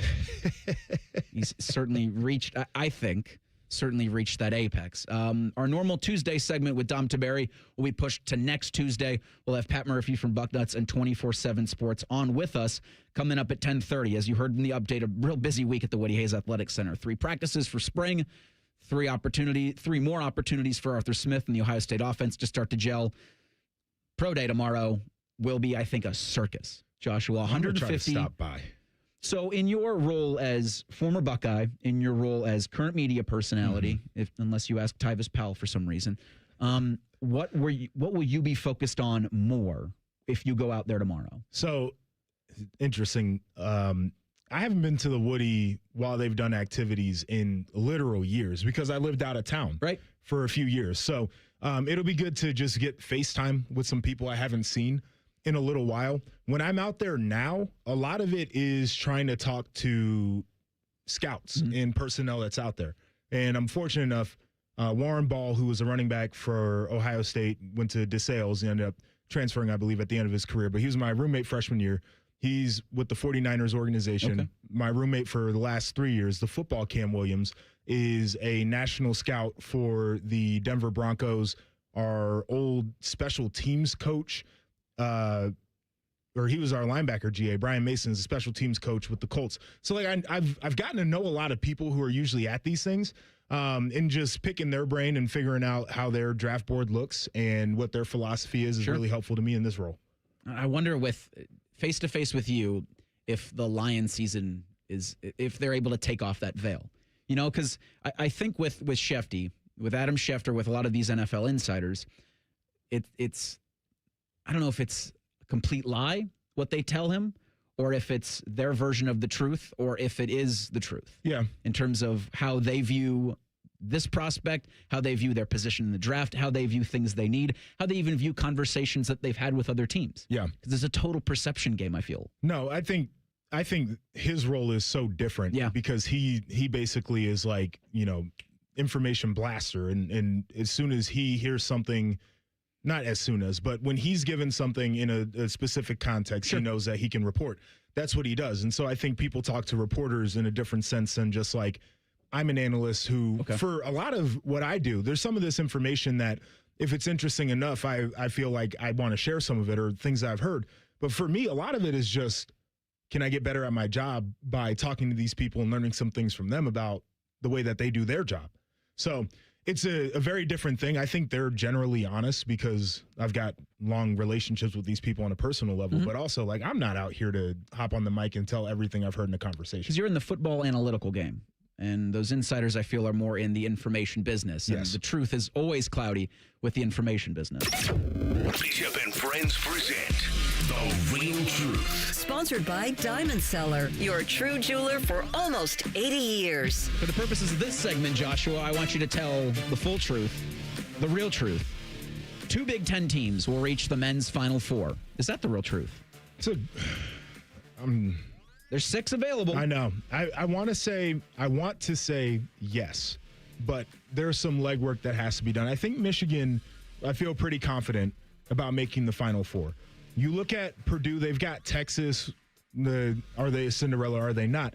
Purdue certainly should be a better team, but then you might run into Arizona and it's like, okay, what are we going to do about that? The one that becomes interesting is you got Iowa and Nebraska, so a Big Ten team is going to advance there. And then you've got Illinois taking on Houston. If you could get one of Iowa or Nebraska against Illinois, now we're cooking. So that's kind of the rub there. Whatever happens on that side, to me, I think dictates it. Yeah, I think that's where it is in the South, because I don't believe that, and they could possibly, but I don't believe that Michigan State, they've got UConn and then the winner of Duke and St. John's. I don't think they're getting through both of those. I don't believe Purdue can beat Arizona. Nope. I think Arizona and Michigan, to me, coming into this, were the 2 locks in the Final Four. I just thought that those 2 teams were just so good in this, and their path was pretty nice. So it comes down to, and you got to like your chances, right? You've got 3 Big Ten teams on 1 against Houston. Yep. So Illinois gets a chance to knock them off, and then either Iowa, Nebraska. You would think it would be Nebraska, but Iowa just beat Florida. Gets a chance at them in the Elite 8. So it's all what it comes down to in the South. And I think the Big Ten does. I think it's very possible that Illinois will knock off Houston. Houston plays such good defense, but sometimes they struggle scoring the basketball. Illinois and Nebraska can both score the basketball. So I like those matchups. I do think the Big Ten gets 2 in. Yeah, no need for Cinderella this year. I think you're going to get elite basketball starting Thursday at 7:10. They'll be out in San Diego in the West region. You got Texas Purdue, the first game of the evening. Again, that starts on Thursday. Tiger Woods will play in the first 2 rounds of the Masters. Is that the real truth? I don't know if I want this to happen, but I think if we're getting the gear up right now, yes, I think it's the real truth. I think, listen, man, he is the ultimate competitor. And he's talked about this. If he feels like there's a chance, if he feels like he's competitive enough to win, he's going to be there. And if he's gearing up right now, there might be that mounting confidence from him that he's got a little bit of a shot. So I think we're going to see it. So, Reese, I will say this. We have it on the paper as the first round. I believe you phrased the question as the first 2 rounds. I just changed it up on you, yes. So the first round, I think that's absolutely the real truth. I think Tiger's going to go out there for the first round. That's why I changed it, because I was like, he's going to give it a whirl. Now, will he play the second round? I'm going to say yes, because I do believe he's going to go out there and give it a try on the second day. Can he finish that second day? That's the question. It's the Masters, though, and this means everything to Tiger. So I think he will go out there, and I think he'll complete the first 2 rounds. That's a tough task for him to make the cut, though, right now. I know he knows Augusta. He knows all the tricks out there, and he's played well there before when his body was failing him. But I think it is the real truth. I think we do see him for the full first 2 rounds. In case you missed the news, and the update anchor didn't do a good job of relaying that, but Tiger's going to play his first competitive golf of 2026 tonight in the second of 3 legs in the TGL Finals. He's got his Jupiter Lynx squad taking on the Los Angeles Golf Club. That'll be on ESPN at 7 o'clock. So this tells me that he's at least warming up, because 16 days you'll be out at Augusta for that first round. 2 quarterbacks will be taken in the first round of the NFL draft. Joshua, is that the real truth? I think it is. And we were just talking about it with Connor, but Ty Simpson, I know he believes that there's a gap. I think that there are teams that believe the gap is probably smaller than what's being presented. I believe that. And it's not necessarily because of Ty. I think it's a little bit more on how I view Fernando at this point. The Arizona Cardinals was a team that was mentioned. Pittsburgh Steelers, to me, are super intriguing in this spot as well. At some point, there has to be a turning of the page, and it doesn't necessarily feel obvious, but that could be the way that they turn the page there. So, yes, I think that there are going to be 2 quarterbacks that go in the first round of this draft, and somebody is going to either be really shocked or really upset that their team took Ty Simpson in round 1. I believe this is the real truth. We talked about it 2022 with Kenny Pickett, 2013, EJ Manuel. And that I don't know if the Steelers do it, because the Steelers have so many holes on their roster. I think that they feel like they can get a wide receiver or something that helps them at 21. But doesn't Arizona jump back in to the end of the first round into this thing? I think that's interesting. I also wonder, do the Cleveland Browns at 24 maybe? And I don't think they should, and I don't think they will, but I don't think it would surprise anyone if they did. So you wonder out loud. We'll have that discussion coming up next. It's Bishop and Friends on The Fan. Unlike your deadbeat uncle, we'll never leave you stranded in a ditch when you were 6. This promo may have been a touch too specific. The Fan. Hey, what's up? It's T-Bone. Tired of snoring? Dr. Mark Levy can help with a custom mouthpiece that opens your airway and stops the snoring. No mask, no noise. Call 1-800-MORE-SLEEP or visit sleepbettercolumbus.com today. Stop snoring. Sleep better. Live better. BMI Federal Credit Union is celebrating their 90th anniversary. As a thank you, they will be celebrating with monthly sweepstakes where 90 winners will win big.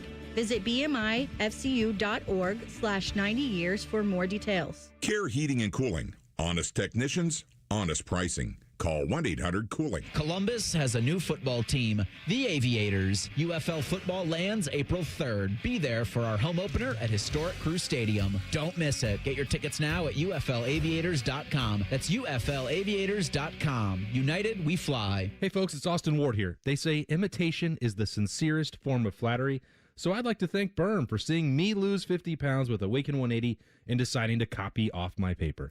It's no secret, the program works. Awaken180weightloss.com. Hey, what's up? It's T-Bone. If your garage floor has stains, cracks, or even the dreaded bad epoxy job, maybe one you tried to do yourself, maybe one you paid for and it didn't work out, it can make your entire garage look bad. Let's be honest about it. And maybe those botched garage floor coatings that you've had in the past have put you off of ever getting it fixed. Well, my friends, let me tell you, the people at Comer & Cross Concrete Floor Coatings want you to know there is a fix out there. They can make your garage floor gleaming, glistening, look like a new car showroom. You call Comer & Cross at 1-800-NEW-FLOOR, and they will come out with their pros, no subcontractors, and install a gleaming new Comer & Cross garage floor in just 1 day. Yeah, this floor is guaranteed to never chip, crack, or even show tire lift like epoxy or paint can. Never going to have that problem with Comer & Cross. Call them today, 1-800-NEW-FLOOR. It's that easy. 1-800-NEW-FLOOR, or you go to comercross.com.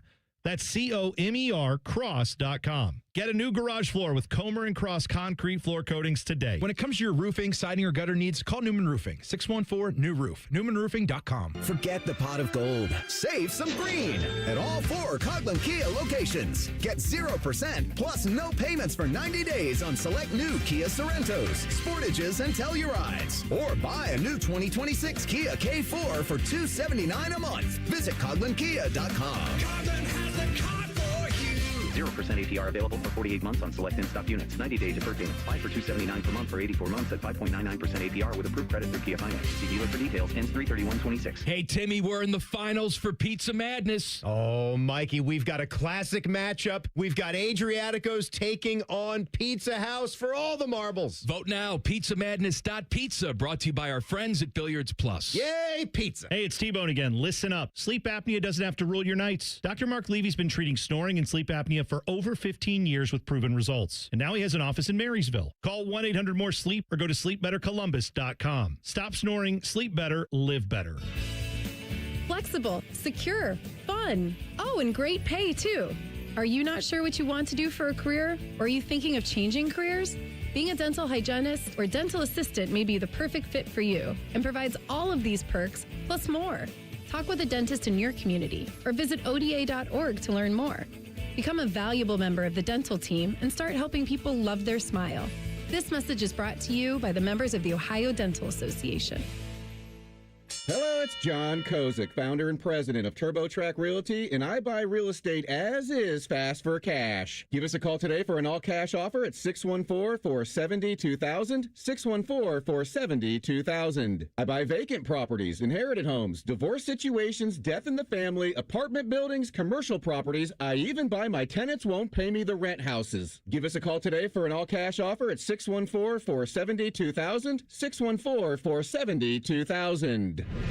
Fan weather. From the Logan AC and Heat Services Weather Center. Plenty of sunshine in our forecast today and even warmer as highs get into the low 50s. And then for tonight, mostly cloudy overnight with our lows in the upper 30s. For Wednesday, a mix of sun and clouds and warmer with highs getting into the mid 60s.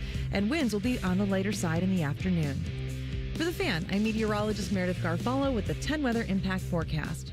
The Big Nine was a sad, incomplete place. Enter Ohio State. The rest is history. The Buckeye Show. Weeknights at 6. The Fan. With friends like these, who needs former college football players? This is Bishop and Friends. Yes, it is. Eric Reeser, Joshua Perry, Ryan Baker. We'll have Pat Murphy coming on here in about 13 minutes. Ohio State's got practice number 3 of the spring underway. Arthur Smith's going to be made available to reporters around 11 o'clock. So I'm interested to hear what Pat's plans are for when he's able to ask Ohio State's new offensive coordinator for the first time since being hired as OC of the Buckeyes. Bishop and Friends is sponsored proudly by Diamond Seller, your true jeweler for almost 80 years. That's what the Buckeyes are chasing, the ring. Trying to summit college football's mountaintop and trying to do it in a different way they did it last year, Joshua. I think every year is kind of an experiment in the right way to go about a college football season that is constantly changing, a college sports landscape that's constantly evolving. It won't be any different in terms of the length of time this year, I don't think. I think the national championship game's like January 25th or something. So you're still going from late August to late January, but then when it starts to expand, you're kind of throwing everything you learned last year, everything you're going to learn this season out the window. Yeah, it's wild. I think off seasons are so important for driving the direction of your program. I think the intensity of the off season has ramped up so much in the past years for all the reasons that you mentioned. Things are constantly evolving, and especially at a place like Ohio State, you've always been on the cutting edge in a lot of ways. I remember when Urban came in 2012 and like revamped how Big Ten teams looked at recruiting. It was a very regional recruiting conference. And he's like, screw it, I'm going nationally and I'm poaching your guys while I'm at it. And that was like, we have to be on the forefront at a place like Ohio State. And I think that's on Ryan Day's mind all the time. It's been unique to see how he has changed from a guy who's like, I have to have the play sheet in my hand, and we're going to be a quarterback-driven offense the way they got it done in 24, where certainly Will Howard played well, but he used his legs. The run game came alive when they needed it to. Defense has gotten better over Ryan Day's tenure, and now he's like, I can be CEO, Ryan Day, and I can have my fingerprints all over this program in a lot of ways, and it's because I have started now a pipeline of former NFL head coaches and assistants who I can trust to just run their side of the ball. And I think for him now, it gives him a lot more leeway to work on all of the things that you were talking about. Yeah, I think now more than ever, you can't be scared to pivot when something's just not working. You have to. And always be open to having a different opinion and have someone with a different opinion and kind of that melting, the meshing of ideas, right? From the NFL concepts, NFL ideas, the way NFL does their offseason, to where the Buckeyes have to do everything now because they do so much want to make developed here the phrase that pays. And yesterday for Jackson Smith and Jigba, it paid. No doubt. Now, we have talked about this idea of differing opinions inside the building. And I remember Urban telling this story, and his assistants have talked about it. But he was very much a my way or the highway. But I pay you guys a lot of money. So if you feel a way about something, make sure you speak up. And coaches did speak up, but they had to be fully convicted that their idea was better than whatever was happening.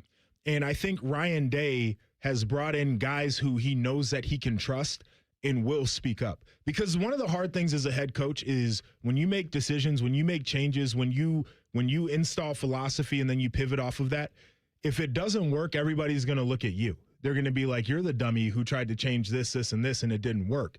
And so if you don't trust the guys who are suggesting some of the things that you're ultimately accountable to, you're never going to do anything different. And I think that's where you see a lot of growth within a program, and especially with the coach who, as we tend to forget, the first time he had ever done the job was when he got the job here at Ohio State years ago. And you mentioned that, Ryan's mentioned that before, talking about conversations with Coach Day where he would listen to you, but you better have a good reason why. And you're talking about some of those back and forth.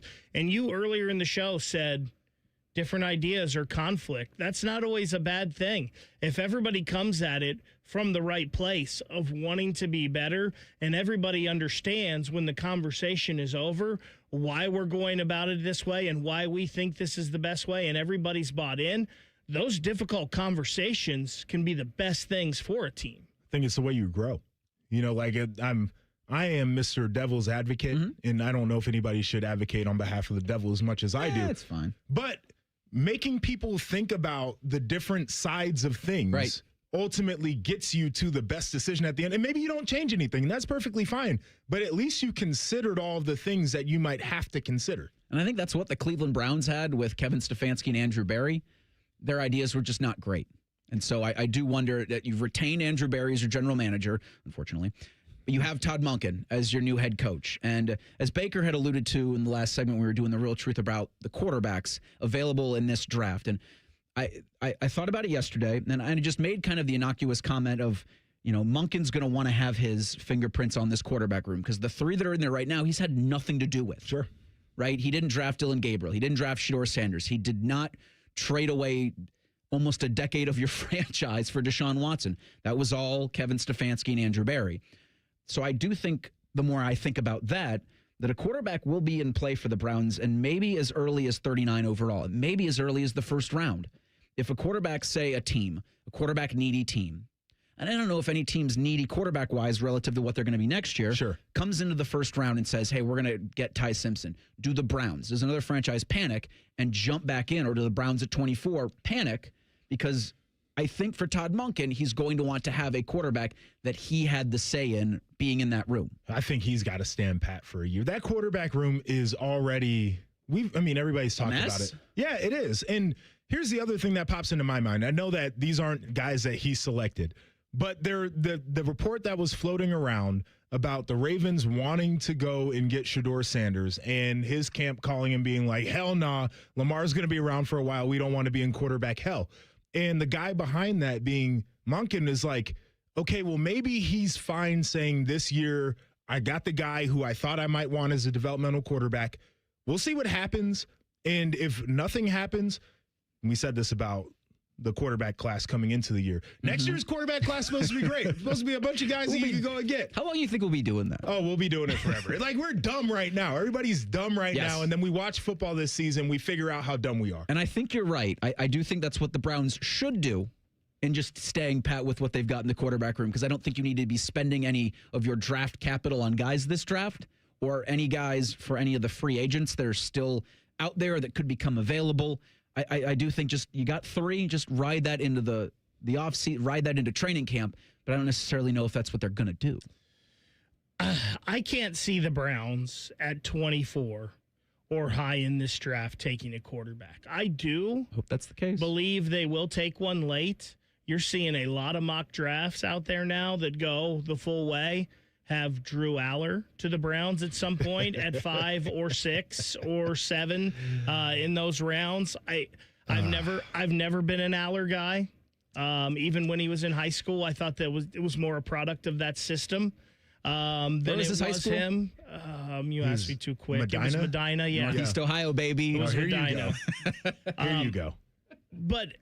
But I do think the Browns will add to that room late in the draft. But I just can't see them with all the needs they need on the offensive line and at wide receiver giving up a pick that high for a guy that could come in and be a starter for you this year. So I've got a Drew Aller take, and I don't think he makes it to day 3.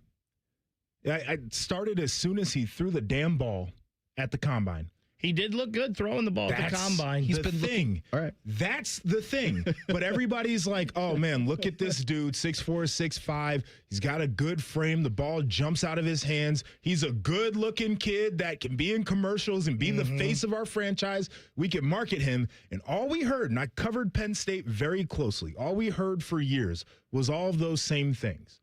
And then you watch him on game day, and he was the anti-Fernando Mendoza to me in a lot of ways, where he made terrible plays at the worst time in games, where Fernando was clutch, Drew Aller was absolutely not. But people are going to look at the frame, they're going to look at the arm talent, they're going to look at the face and be like, we want it. They're going to look at the offense he was in at Penn State and say that Andy Kotelnicki, their coordinator, did him zero favors. He did not. Because that was a bad offense that was not run well. And I promise you on day 2, somebody's going to be like, that's our next quarterback. This is the best lump of clay out there. I can mold it into something. Yes, it's going to happen. So at 39, oh, God, could the Cleveland Browns bring the Northeast Ohio kid home? No, that's way too early. They shouldn't. Real quick, we were talking about Ty Simpson. Yeah. Another team I think that might be sneaky for him, and I think it's the wrong thing because they have a ton of holes on their roster, but the Jets are sitting there with pick 33 and 44. Thought about it. Could they, if he slips to 33, take him, or could they package those to move back up? There would be in hell, and so would he. And I get exactly what you're getting at. I thought about that. They're in no spot to bring in a rookie quarterback. They're just not. Like, they'll get him killed. They will regret it, and his career will be in the toilet. But it is a consideration to make because I could see the Jets pulling the trigger on that one. I would kind of love it just because they're trying to catch up to the Browns on their quarterback jersey. their quarterback jersey's getting pretty long here. It is. Stop. That's the Browns gimmick. Right now, the Jets have Geno Smith, Brady Cook, and Bailey Zappi in their room. How's it going? Well, it's not going well, Joshua. I'm seeing draft focus, Carson Beck, Drew Aller. They should race to the bottom. They should. And they should try to build up their roster around the quarterback as much as they can this year and race to hell so they can have the pick of the litter next year. I do think there will be 32 teams in the NFL, 5 or 6.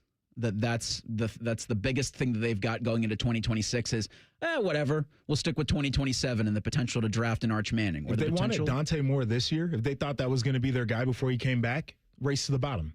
That'd be your guy next year. Dante Moore's certainly available, but Julian Sane, also one of those guys that if I were an NFL team, I'd be like, let's just wait it this year, maybe see what he can bring us in starting in 2027.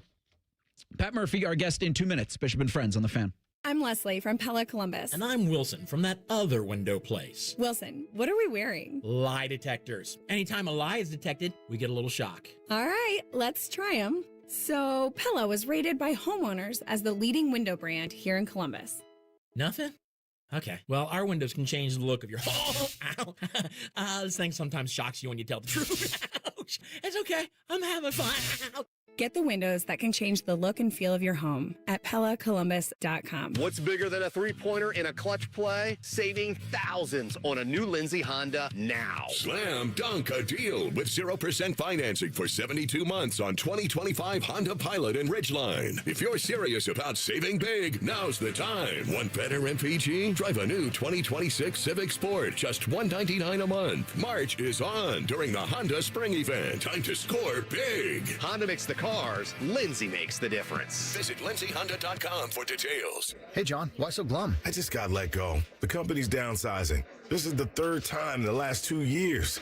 I'm done with this. Have you thought about My Computer Career? I've heard they can train you for a career in IT in just a few months, including cybersecurity and the basics of AI. And you don't need prior training or experience. Now that's a recession-resistant career. Wow, thanks. I'll check them out. Go to mycomputercareer.edu and take the free career evaluation. Mycomputercareer.edu, an Elite CompTIA certification partner. Financial aid is available to those who qualify, including VA benefits. When you saw your heating bills this winter, did you think this is out of control? The problem is your house is leaking money, and the only thing higher than your heating bills are your cooling bills. Steve here from USA Insulation. Let us fix your energy bill problem for good. If you aren't foam insulated, you really aren't insulated. For $99 a month, interest-free, we'll foam your home and help cut those energy bills.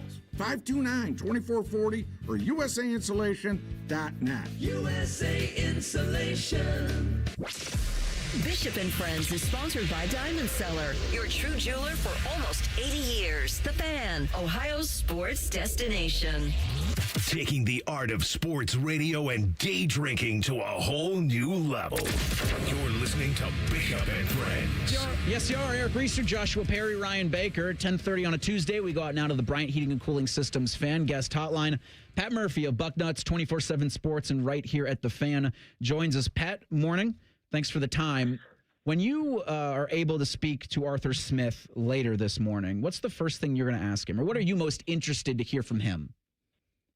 Yeah, I think first, just the appeal of coming to Ohio State. Ryan Day's touched on this before with Matt Patricia and like what an opportunity it is and the kind of environment that this, not only the program, but the city and all that, gives to coaches. But I want to hear from Arthur Smith about, like, what was the appeal? He could have, I assume, stayed in the NFL. He's obviously been successful as a coordinator. He's been a head coach. So, like, what was Ryan Day's pitch? What made him want to make that move?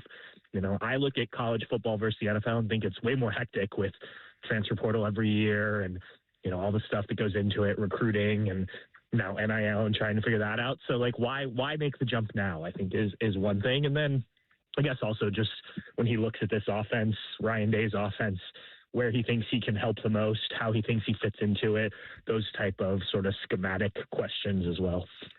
I think that's one of the things that I'm most curious about. And we were talking about it earlier. I don't think we should expect wholesale changes, but this idea of those two guys being able to go back and forth. Obviously, offensive line is going to be a point of emphasis in that and how you get the run game back together. But what do you expect that the offense would look like with some minor changes? Yeah, I think the run game is where everyone's going to go first. And you look at least what he's done in the NFL and those outside zone schemes and having plays that all look very similarly pre-snap to not give anything away to the defense. I think that's all stuff that Ohio State can certainly use. I think we saw something similar with Chip Kelly a couple years ago. Not the same schematically, obviously, but just what he brought creatively to the run game, working with, the backs and the offensive line and all that. But Ryan Day did say, he's worked with a number of really good quarterbacks. Like when he talks passing offense, it's not like he doesn't know what he's talking about. So can he add something to that? Can he help Julian Say and kind of take the next step? But I think the biggest difference when Ohio State fans watch this team next fall will be sort of in what the run game does. And I imagine the execution will be a bit better. Mentioned the O-line a little bit there, and it struggled the last two times we saw it on the field.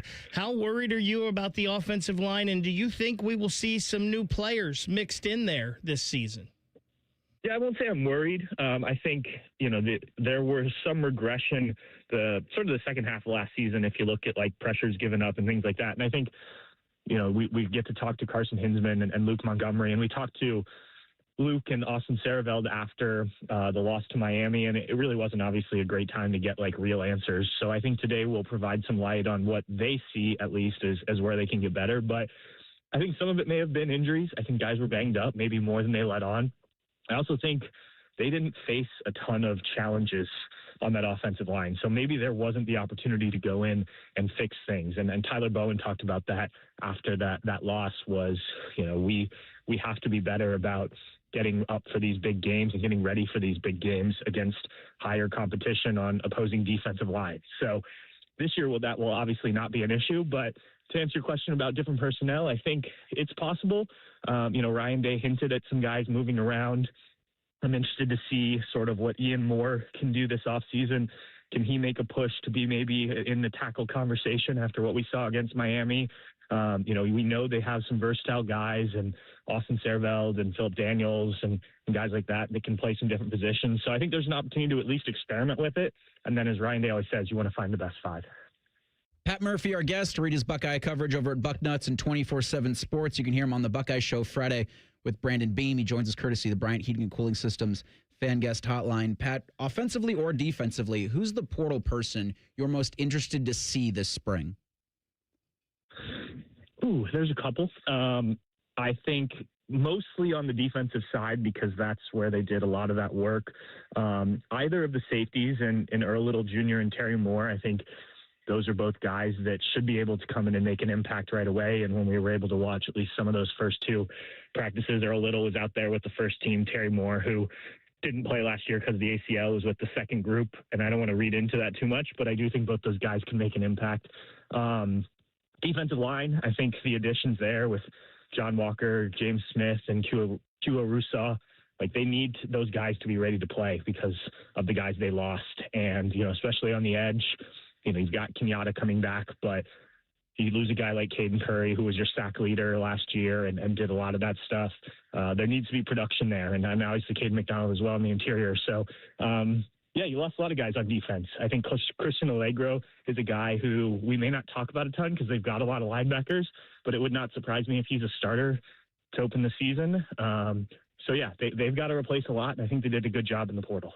So keeping on the defensive side, is there a specific battle that interests you the most for this spring? Yeah, I'll go back to the secondary. I think just across the board there, I mentioned the safety spots, and that I would include the nickelback role in that. But even at corner, Devin Sanchez, we got to see a decent amount of last year as a true freshman. I talked to him before the Cotton Bowl, and he talked about, all the learning he did coming in and getting that experience. But there were also some issues, right? I think back to the Illinois game when he had to play a lot and they targeted him. So has he taken a jump, or do they need to find another guy to play opposite Jermaine Matthews as a starter there? But the secondary to me is just really interesting just because you do have some key guys back, but there's just a lot of holes to fill, really through the spring and through the rest of the offseason. It seems like every year there's a guy that nobody was really mentioning at the beginning of spring practice. Then at the end of spring practice, everybody was talking about that. Who's a guy or two that you think that could be this year? Yeah, it's usually the guy that has the big spring game, right? Because it's the last impression that you get. It wouldn't surprise me if one of the 2 wide receivers, the transfer wide receivers, either Kyle Parker or Devin McEwen, can flash enough. And, it's a position that obviously stands out, right, at wide receiver. So I think if they have, some good springs practices, we're hearing about them, and then 1 or 2 of them have, big spring game, I think they could certainly be guys that we're talking about throughout the offseason of these are the guys that are going to step up to help replace Carnell Tate and, be those next wide receivers alongside Jeremiah Smith. Pat, about a dozen Buckeyes tomorrow will work out for NFL scouts and talent evaluators at Ohio State's Pro Day. Do you expect anybody with 2027 NFL eligibility to work out tomorrow? Yeah, I would not be surprised if you see Julian Sayin out there throwing to Carnell Tate and the tight ends. I wouldn't be surprised if they even have Jeremiah Smith do some stuff just, so NFL people can see him firsthand. I don't know how much he needs that to help his draft stock, but that's been done in the past. Maybe even like a Bennett Christian doing some of the tight end drills. It's usually just kind of those drills that actually are football related that they have some of the younger guys participate in just for number purposes. So yeah, I would not be surprised with some of those guys. And is there any Buckeye that doesn't need to do anything? Like I'm thinking of Sonny Styles, maybe a Caleb Downs. Like, do they need to participate tomorrow outside of just being around and talking with NFL evaluators? Yeah, I think you're spot on there. Arvell Reese, does he really need to show much more. I mean, any of these guys that have been projected as top 10 picks, I think, are pretty locked into that area. So I think they probably will still do some stuff just because, a lot of these guys didn't do things at the combine. But like if Arvell Reese is going to be a top 5 pick, does he really need to, step in there and do anything that might hurt his standing? Probably not. So yeah, I think, talk to your people, see what you think you might be able to improve on, but I would definitely avoid anything that could hamper where you stand in the projections. Catch him on Friday's Buckeye Show with Brandon Beam right here on The Fan at 6 o'clock. Read his Buckeye coverage over at Bucknuts and 24/7 Sports. Pat, thanks so much for the time, bud. Enjoy a week. It's going to be a busy one. Yep, thanks, guys. And again, he comes to us courtesy of the Bryant Heating and Cooling Systems fan guest hotline. $7 to $9 million was what Yaxel Lendenborg said Kentucky was going to offer him. Mark Pope says that's not the case. You'll hear from it next. Bishop and Friends on The Fan. We're the highest rated sports radio station in America. There's no joke there. We just are. The Fan, Ohio's sports destination. Eggland's Best. The only eggs with more fresh and delicious taste. Plus, superior nutrition. Eggland's Best. Better taste, better nutrition, better eggs. The NCAA men's road to the Final Four hits the Sweet 16 this week. Thursday stops include the South region in Houston and the West region in San Jose. Then on Friday, the East doubleheader includes the overall #1 seed Duke Blue Devils taking on Rick Pitino's 5th-seeded St. John's. Don't forget what happens in Chicago with Michigan taking on Alabama. Hear Westwood One's exclusive coverage of the NCAA tournament right here. Need parts fast? Need them now? O'Reilly is fast. Just one part that makes O'Reilly Auto Parts stand apart. Right now at your local O'Reilly Auto Parts, you can get one free set of brake pads when you buy 2 qualifying brake rotors. Ask the professional parts people about additional brake pad and rotor upgrade options available at O'Reilly Auto Parts. Restrictions apply. See store for details. O'Reilly Auto Parts.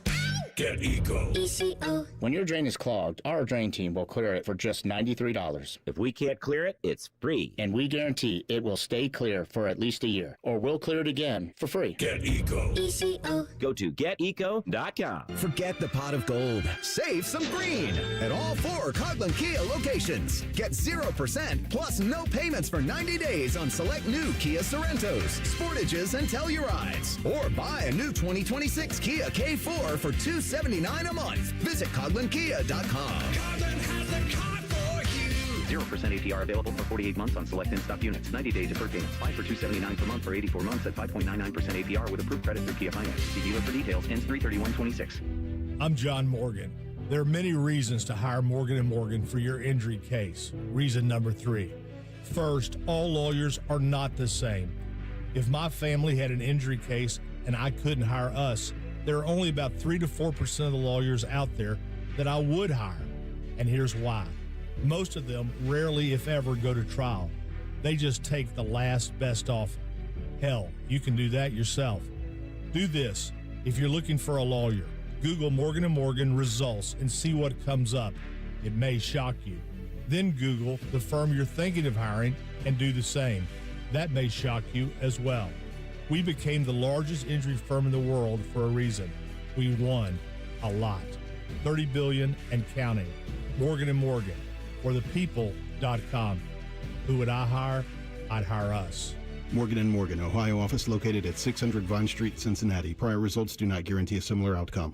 We at The Fan have created a show where you can be a homer, a hater, or whatever you want to be. Sunday mornings at 8. It's the Fan Call-In Show, presented by the Sportsbook at Hollywood Casino Columbus. Must be 21. Gambling problem? Call 1-800-589-9966. For more than 25 years, Brothers Roofing and Construction has been serving Central Ohio with dependable roofing, siding, and exterior repairs. We do the job right the first time. So if quality matters to you, visit brothersroofingconstruction.com. Common Man here for Universal Windows Direct. If you've opened that energy bill lately and thought there's got to be a better way, there is. Drafty, outdated windows can drain your wallet month after month, letting warm air escape in the winter, cool air leak out in the summer, and forcing your HVAC system to work overtime. Call my guys at Universal Windows Direct. They'll take care of you. Buy 2 windows, you get 2 free, and there's no limits. Plus, 24 months with no payments and no interest. Call 614-502-5220, universalwindowsdirect.com. Spring is hatching at the Columbus Zoo. Join us April 3rd and 4th for Eggs, Paws, and Claws. Snap a pic with the Easter Bunny, meet Egbert, roll into Shelley's Celebration, and crack the clues in the Explore and Find. It's 2 extra fun days you won't want to miss. Get your discounted tickets at Kroger. When we designed our Columbus Blue Jacket ticket plans, we designed them for fans like you. For fans who want to choose their games and their seats, and fans who need flexibility when their plans change. Columbus Blue Jackets season ticket plans. Get your tickets now at bluejackets.com. Fan Traffic is sponsored by Care Heating and Cooling. Care Heating and Cooling. Honest technicians, honest pricing. Call 1-800-COOLING.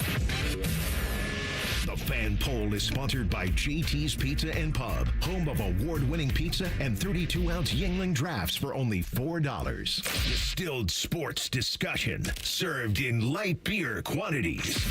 You're listening to Bishop and Friends. Yes, you are. Eric Reeser, Joshua Perry, Ryan Baker. You know, it's interesting. We kind of led the show with nostalgia, with what were you like in the 90s. At 11 o'clock, what is old can be new again. And college basketball breaking some news here on a Tuesday. But before we get to all of that. Thing or not a thing. Sponsored by Billiards Plus. Find your next grill and everything you need for the master griller. Billiards Plus on Dublin Center Drive in Dublin. I guess I should have said, Joshua, before we get to that, more college basketball. Last week, I don't know if you'd heard what was said by Axel Lindenborg. He's the Big Ten Player of the Year. He revealed Kentucky offered him between $7 to $9 million to play for them. Quote, they're pretty much going off the route like we'll pay you anything to get here. Industry sources handicapped the number Michigan gave Lindenborg to be more in the $5 million range. Lindenborg says it was Dusty May, not the money, for why he picked the Wolverines. At a post-mortem press conference Monday, Kentucky's Mark Pope addressed those comments. Quote, I don't want to spend all my time chasing all the false stories and correct him.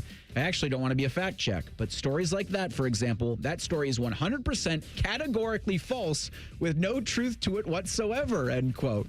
Thing or not a thing? Yeah, we only offered him $6.5 million. This is why I will say it's a thing. Everybody, this is, I guess, a show about lying today. Everybody's lying. Mm-hmm. Everybody lies. I think that players... We don't. We shouldn't. Yeah, we shouldn't. I think that players and agents lie about how much they're making. Mm. I think that schools lie about how much they paid or are willing to pay recruits to come in. So when it comes to NIL and what guys got to go to certain places and what they were offered or allegedly, because by the way, like, unless he saw a term sheet from Kentucky, are we sure that he was really ever actually offered something somebody might have mentioned in a conversation? It's one of the most annoying parts about this new world is not that NIL exists. It's that nobody actually knows what the hell anybody's making, but everybody's running with it like it's fact. Yeah, there's no transparency. I think of the scene in the movie Liar, Liar, speaking of the 90s, where Jim Carrey's employee says something about a burglar broke into her friend's house and fell on a knife, and she had to pay him like $5,000, and he said, I'd have got him 10. That's where I'd have went Joshua Perry. Mark Pope was like, no, we offered him 10, actually. It wasn't 7 to 9. This is a thing because there's going to have to be some transparency eventually in all of this, I believe, for it to work. But it's not a thing in the fact that, yeah, Kentucky probably offered him. They probably offered him a lot of money.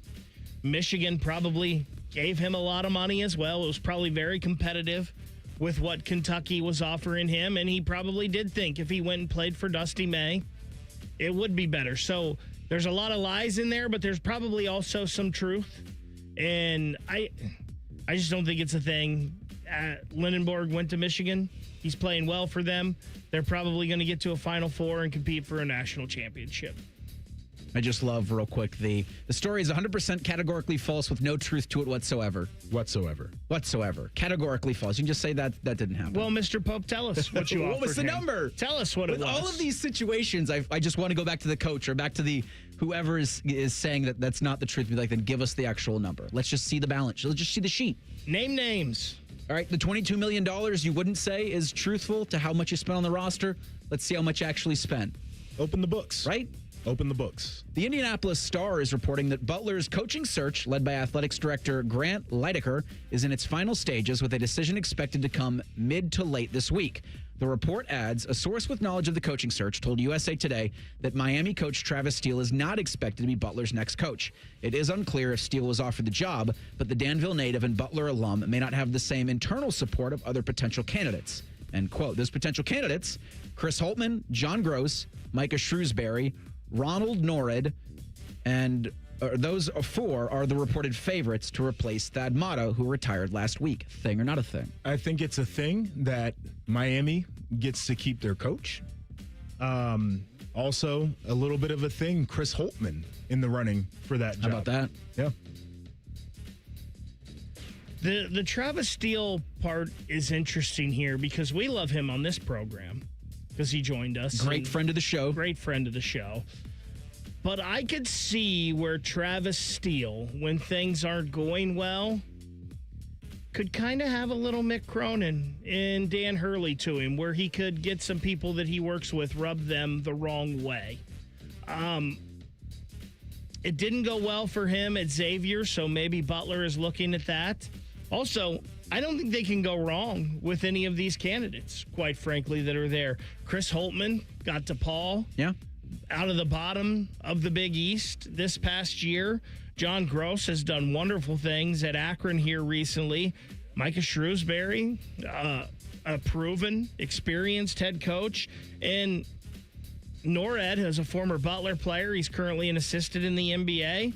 I'm sure there's a lot that you could do with him, too, and get kids to come there, say, hey, I've been in the NBA. I know what it takes to get there. So these guys are all qualified head coaches. I don't think they could go wrong with any of them. This was something, Baker, you put into the show sheet on Donnie and Dolly's The Team podcast.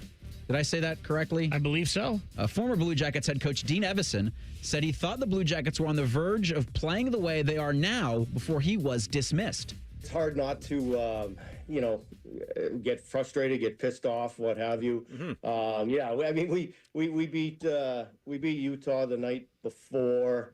We thought that we were coming. A lot of good things were happening. I definitely did, and I still have all the coaches there, except for Steve McCarthy, who got let go the same day I did. So I've talked to a lot of the coaches, and, there's not a lot that's changed. Obviously, Rick Bowness is a tremendous coach and has done a great job there here. I think that we were on the verge of doing exactly what they're doing now and pushing and hopefully make the playoffs? Absolutely. Thing or not a thing? Bake, I'll let you go first on this one. So I don't think it's a thing necessarily because they weren't playing well with Dean. Rick got here and he's pushed whatever the right buttons were that has got them to go. I do think it's a thing that this could be very true, that maybe the Jackets were on the verge of a breakout regardless of who their coach was. I also think it's very true that this team was giving up too many leads late and were squeezing their sticks and puckering a little bit in the end of games. And I do think Rick Bowness has come in here and he has unleashed them a little bit and said, listen, let's go. We'll tweak the defense and work on those chances, but we're going to play fast. We're going to play on our toes. We're not going to sit back and let somebody bring the game to us. And Reese, I said this last year when the Jackets were making their run. Maybe the way this roster was put together, it was built to run, and it was built to play 6-4 games and not 2-1 games all the time. Now, they've done well with Rick Bowness in cleaning up some of the defense while also playing hard and working on the offense. It's crazy because Dean was so good last year, and for whatever reason it didn't work this year. Dean's a really good coach. I loved covering him. He was always very candid. He's going to get another job, and he's going to do well in the league, but you can't argue with the results. It's a hilarious thing for me just from the standpoint of like, oh, yeah, if they wouldn't have fired me, we would have been good. Like, I think it's always easy to be that guy on the outside looking in. He knew what was going on in that building. So to your point, it could have been true, but it's hilarious anytime you're the guy who's on the outs and you're like, yeah, but we were almost there too. It's human nature to feel to have kind of your feelings about this. It's just so hard in his position, especially because of the success, to not make it sound bitter. Yeah. And it's not necessarily, and he might not have he might try not to have come off a little bitter, but a little bit of bitter. And I can understand from Dean Evison's standpoint, because, yeah, the bonus bump for the CBJ is one of the most unexpected things. I think from a 25-year-old franchise, the way they've been playing with bonus behind the bench and 12 games to go, and every single night is a playoff opportunity for the CBJ. That includes tonight in Philadelphia against the Flyers. What is old is now new again. We'll discuss that next. It's Bishop and Friends on the Fan. If you haven't thought about Buckeye football today, I'm sorry to tell you that you're dead. Our condolences. Your home of the Buckeyes, the Fan. Hey, America, want to save $1,000 and get free internet forever? That was a rhetorical question. Switch to Spectrum and save $1,000 guaranteed. Seriously, you can hold us to it. We call it the Spectrum Savings Guarantee. Just switch 4 mobile lines to Spectrum and we'll give you free fiber-powered internet forever. Yeah, free internet forever. And we guarantee $1,000 of real savings in your first year, or we'll cover the difference. It's a guaranteed no-brainer. Learn more at spectrum.com/free forever. Spectrum Internet is powered by fiber and connected to the premises by coaxial lines. Restrictions apply. March Madness is here again, and so is a Great Clips $12.99 haircut coupon. From dominating the bracket pool to demolishing game day snacks, Great Clips gets that March is every fan's favorite month. And with a $12.99 haircut coupon, your hair can be as ready for the action as you are. Grab a $12.99 haircut coupon now at greatclips.com/March Madness. Great Clips, official hair salon of March Madness. Valid only at participating U.S. salons. Terms apply. March Madness is a trademark of the National Collegiate Athletic Association. Hey, what's up? It's T-Bone. If your garage floor has stains, cracks, or even the dreaded bad epoxy job, maybe one you tried to do yourself, maybe one you paid for and it didn't work out, it can make your entire garage look bad. Let's be honest about it. And maybe those botched garage floor coatings that you've had in the past have put you off of ever getting it fixed. Well, my friends, let me tell you, the people at Comer and Cross Concrete Floor Coatings want you to know there is a fix out there. They can make your garage floor gleaming, glistening, look like a new car showroom. You call Comer and Cross at 1-800-NEW-FLOOR, and they will come out with their pros, no subcontractors, and install a gleaming new Comer and Cross garage floor in just 1 day. Yeah, this floor is guaranteed to never chip, crack, or even show tire lift like epoxy or paint can. Never going to have that problem with Comer and Cross. Call them today, 1-800-NEW-FLOOR. It's that easy. 1-800-NEW-FLOOR, or you go to comercross.com. That's COMER cross.com. Get a new garage floor with Comer and Cross Concrete Floor Coatings today. Hey, Columbus, big news. For a limited time, get Uber One free for a full year so you can save on food and rides. That's a $96 value on us. Just use code Columbus. Get 1 year of $0 delivery fees, 10% off eligible food and grocery orders, and up to 6% Uber One credits on rides. Sign up for this limited time offer today using code Columbus and save big with Uber One. Offer valid through 3/31/26. Savings and $0 delivery fee on eligible orders and rides only. Fees and terms apply. See app for details. Hi, I'm Chef Franklin Becker. You know the jingle. Now discover the facts about Ozempic, a GLP-1. There's only one FDA-approved Ozempic made by Novo Nordisk. Learn about the real thing. Talk to your healthcare professional today. Call 1-833-OZEMPIC or visit Ozempic.com to view the medication guide and to learn more about Ozempic. Semaglutide injection 0.5, 1, and 2 milligrams.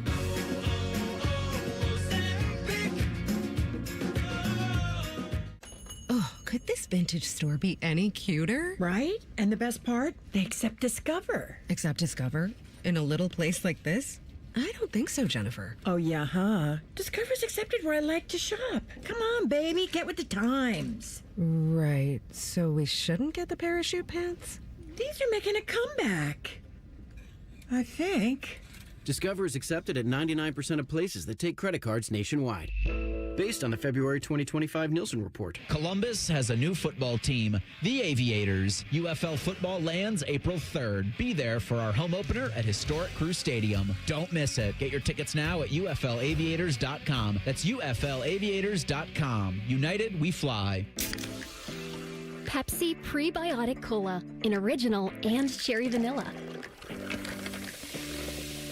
That Pepsi taste you love with no artificial sweeteners, only 30 calories, just 5 grams of sugar, and 3 grams of prebiotic fiber. That great Pepsi taste with even more to love. Pepsi Prebiotic Cola. Unbelievably Pepsi. BMI FCU is celebrating their 90th anniversary all year long with monthly sweepstakes. Open a BMI FCU Visa credit card. Enjoy rates lower than the national average and a special rate on balance transfers. Apply today at bmifcu.org/visa. Factory Direct is really pretty simple. The factory sells it directly to the consumer. I mean, we build it. There's nothing that anybody else does. We have stations where everybody touches the window. Everyone sees what's going on. So if there's an issue, we catch it as it's going down the line. That's probably the biggest thing, is the ability to make sure what goes out the door is what I want to go out the door. Visit Rosati Windows and get 35% off all windows and doors by March 31st. Broadcasting live from the McDaniel GM Superstore Studios. Driving excellence since 1916. Chevrolet. Together, let's drive. WBNS HD1 Columbus. Good morning. I'm Eric Reeser. This time last year, more than 150 NFL talent evaluators were in Columbus for Ohio State's 2025 Pro Day. Look for a similar number tomorrow when the Buckeyes open the Woody Hayes Athletic Center. ESPN's Field Yates has 4 Buckeyes going in the top 10 of this year's NFL draft, including Carnell Tate to the Browns at 6. We're 30 days away from the first round on April 23rd in Pittsburgh. Ohio State resumes spring football practice this week as new offensive coordinator Arthur Smith will speak with reporters for the first time since being hired by Ryan Day today. Buckeyes will hold their spring game Saturday, April 18th. On the ice tonight in Philly, the Blue Jackets battle the Flyers at 7. Here on the Fan with coverage at 6:30. CBJ have 12 games left to play. This update is sponsored by Logan AC Heat and Plumbing Services, home of the fast-friendly services, Logan Services, proud sponsor of Ohio State Athletics. Jody Shelley joins the program here in 30 minutes on the Fan, Ohio's sports destination. Bo knows many people. He talks to the interesting ones on this show. This is Bishop and Friends. Yes, it is. Eric Reeser, Joshua Perry, Ryan Baker for the next hour today.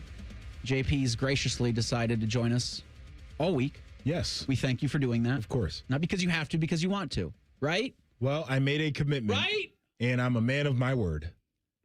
But I also want to be here. I love being here. Thank you. Because it is a Blue Jackets game day, as you heard there in the update, Jody Shelley. 30 minutes, we'll do some Shelley time. It's a playoff night every night for the next 12 games for the Jackets. Philadelphia Tuesday, Montreal Thursday. Every single game, you got to pick up points. You like that, though. Right now, you're staring at the Islanders. Last night, there was one game on the ice. I think it was the Senators beating the Rangers in Ottawa. That's important for Ottawa because they're with 83 points, still kind of hovering. You didn't think it would be this kind of crowded at this point, but you're thrilled that the Blue Jackets are in it for a legitimate playoff push, that the easiest path to a playoff spot is through the Metro. And you mentioned tonight, Reese, Mm-hmm. Everybody's playing. Toronto's at Boston, Carolina at Montreal, Ottawa at Detroit, Chicago at the New York Islanders. Colorado is at Pittsburgh. So everybody that's involved in this is on the ice tonight. So Montreal Thursday, like I had mentioned. Saturday, back on home ice against the San Jose Sharks. That'll be at 5 o'clock. And then Sunday, hosting the Boston Bruins. So a very busy week. I think we have Blue Jackets tickets. We do have Blue Jackets tickets. Do we want to do that now or at the end of the segment? Let's do it at the end of the segment. All right. And Reese, you mentioned these weekend games this week. You got 2, Saturday, Sunday. It's not the afternoon start like we want, but 5 o'clock starts on both of those games, I believe, so that's nice. Yeah, Joshua, I've been a big proponent of if you're going to play a Jackets game on the weekend, do it like 1 o'clock, 2 o'clock. Why? The matinee, you're able to... So your own selfish reasons? Of course. Yeah. You're able to get the game out of the way in the middle of the day, and then you're able to have an evening. Joshua, it's awesome. You go down, you get some lunch, You go to the game, you come out of the game, you get some dinner, you just make a whole day of it. It's beautiful. So listen, this is coming from a guy who works in prime time on the weekends. Mm-hmm. The older I get, the earlier I want things to start. Like matinee for a movie all day long. Don't ask me to go see a movie at 7:30 or 8 o'clock. I'm going to be asleep by the end of the thing. Chris in the YouTube chat asks, when is Joshua going to light the cannon? He says, can't let Tyvis outdo you in the city. Well, Chris. Oh, well. Chris, you should have been paying attention. I need to pull up the archives for Chris because your boy lit it before Tyvis. Tyvis is actually walking in my mold right now.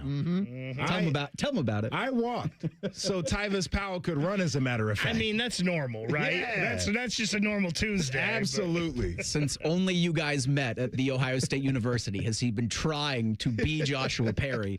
Do you remember the game? Do you remember the opponent that they played? Okay. No. Do you remember the outcome? Loss. All right. Yeah. All right, we'll have to get you back firing the cannon because Tyvis, when he lit the cannon, they lit it 6 more times and smacked the Rangers. Yeah, I told Tyvis, I'm like, you definitely had a better vibe than when I was in there. So I'm very happy that he got to do it under these circumstances. Well, you were there the previous administration, right? So Did you wear the goggles too? The safety glasses? They make I couldn't remember. Which, by the way, it's for OSHA safety goggles, they're actually not that bad looking. It kind of looked a little bit fashionable. So I wasn't opposed to having to have the goggles on. Take it from someone who's worked with heavy machinery. Proper PPE is very important. You've worked with heavy machinery. Especially things with sparks. So I guess we'll just go into this story. Let's go into it. In 2020, this was right before the world shut down. I was let go from a previous radio job. And radio's really been the only thing I've ever done. I mean, in college, I did construction. I worked at the Columbus Zoo. Like, you can't use that when you're in your late 20s, wondering what the hell am I going to do with my life? So I got a job at Rogue Fitness. Okay. And I was just picking stuff off of the line. What they do a lot with a lot of their equipment is they powder coat it so that people can have it outside, that people can have it in elements to where it withstands, and the powder coating helps do that. And so I'd pick it off, I'd pack it up. And a month later, they had me working on barbells. And a month after that, I was working with the machines that would take the metal rods and machine those out with knurling, length, width, height, every little thing that a $500,000 CNC milling machine would do, I was suddenly in charge of. So what was the learning curve on that? X and Y on an axis, because that's a CNC machine math. Yeah. So that's kind of where I started doing this. Because you're constantly writing down numbers to try to figure out where are you telling this machine to go. Right. Because it will go exactly where you tell it. So the difference between a properly machined barbell and crashing a $500,000 machine is a negative. That's real interesting. Or a decimal point. Okay. Bake, So- any interesting jobs out of you? So Reese he would be the safety guy and like keeping the goggles on and stuff. And he probably had to. He didn't have a choice working there. It was you either do this or you get fired. My dad was my whole life a brick and block mason. So Okay. I grew up around that. So I was running saws that sparked and all that stuff. No goggles, no ear protection. It's a miracle that I'm alive, quite frankly. So I like that. This is a grittier group than Bo would let on. When people say this job beats digging ditches, I can confirm it does because I've done that. 1,000% does. I've done that. Oh man, I love this. This is the blue collar program you didn't know existed. I'm glad I learned this about you guys. Until today. We had Yeah. started the show with the Tiger Woods news of, for the first time in 2026, competitive golf for Tiger is going to take place tonight in the second of 3 legs in the TGL finals. The TGL is the virtual golf league that him and his buddies, I think Rory McIlroy was part of it, that started kind of like counter program Live Golf, which I haven't watched since they began. Same. Like, I couldn't tell you who's still in Live Golf. I couldn't tell you who's in the lead. Nobody talks about it. I don't see it on my social media, but TGL I do see. And a lot of that has to do ESPN and Tiger Woods. Yep. And so he announced that he's going to be playing tonight. I think 7 o'clock ESPN's going to carry it. And this, to me, I think is in parallel, or lines up perfectly with the Masters that starts in 16 days. Like, he's warming up, I fully believe, tonight to see if his back can give it a go for April 9th. That's the first round. If he's able to tonight play a little better, he's able tonight to play at all, I guess. Get out of bed some days. For the kind of spinal work that he's done, feels kind of incredible. So it's a huge tip of the cap and a testament to his work ethic to get back from almost losing his leg to winning the Masters and then to having as many back procedures as he's had to still be competitive with the best in the world? I'm with you. I can't disagree with that. But at what point do we... That's the other question. Do we call this insanity? At what point... I think we're past the point, maybe, JP. Yeah. Because the thing about athletes, man. Yeah. It's you're hardwired differently. I mean, this is a dumb story, but I'll tell it. I was racing kids last summer, and I beat them. I also, of course, tore up both of my quads and both of my hip flexors, just like sprinting. What were you running on? Pavement. Okay. And it's this idea of I can still do it regardless. And I should have known better because I'm not much of a runner these days. Mm-hmm. Like I'll get on treadmill, jog, whatever, but I usually do my walking. I had not sprinted in actual years. And I was like, screw it, I can do this. And it's just this dumb thing about a guy like Tiger where regardless of how many surgeries, you got a bionic body at this point, he's like, I'm still Tiger Woods. And I respect it, but it's crazy. Legitimately. Well, and the thing with Tiger, I don't think he's just like, I haven't done this in years. He's put the work in this offseason. He's probably played a lot of rounds of golf. Yep. And is like, well, I'm at least just somewhere where I think I can compete. But yeah, it's just crazy. When is there going to be the time when, and I don't know, maybe that never comes. Maybe the ultimate competitor in him is always, if he feels he's got a shot, he's going to go out there. But I mean, golf's been chasing the Tiger Woods high for 25 years. Yeah. They've been trying to get back to where it was at the height of his powers, late 90s, early 2000s, mid 2000s. I mean, like his run was so long and so dominant, and it captured everybody. Like it was the conversation from the casual golf fans, the hardcore golf fans, to pop culture. Yeah. It really, he's the transcendent athlete in my lifetime, maybe ever. Begs the question, and this is both for Tiger and for golf. Yeah. At what point should you stop chasing? You know, maybe that's a question for everybody in their life. We all want to feel young again. And I do think there's a little bit of that with Tiger. He makes us feel like we did then. Sure. I think for golf, as long as Tiger says he's going to try, you're going to let him. You've got to chase it, right? Yep. Golf has to chase it because he's a needle mover like we've never seen. Like, to me, the closest needle mover we've had in sports to Tiger Woods is Caitlin Clark. Yeah. With women's basketball and the WNBA and all of that. So you have to, if you're golf, if he's going to be a story, you have to chase that story. I'm seeing Peyton Manning's 50. So we're all just walking closer. Is it the Jackets Hurricanes tickets we've got today? Yeah, the same as yesterday. All right. So caller number, Joshua, give me a number. Let's go 10. All right. Caller 10 at 821-9710 gets a pair of tickets to see the Jackets and the Hurricanes March 31st at Nationwide. You can also learn, this is if you do win the tickets and if you don't win the tickets. Again, caller number 10, 821-9710. Learn how you could win a trip of a lifetime to join the Blue Jackets in Montreal. Details at 971thefan.com. But again, for tickets to the Jackets and the Hurricanes on March 31st, 821-9710. A college player's getting his own shoe. We'll discuss that next. Bishop and Friends on the Fan. A lot of hosts have been on our airways in the past 30 years. Some good, some bad, some really bad.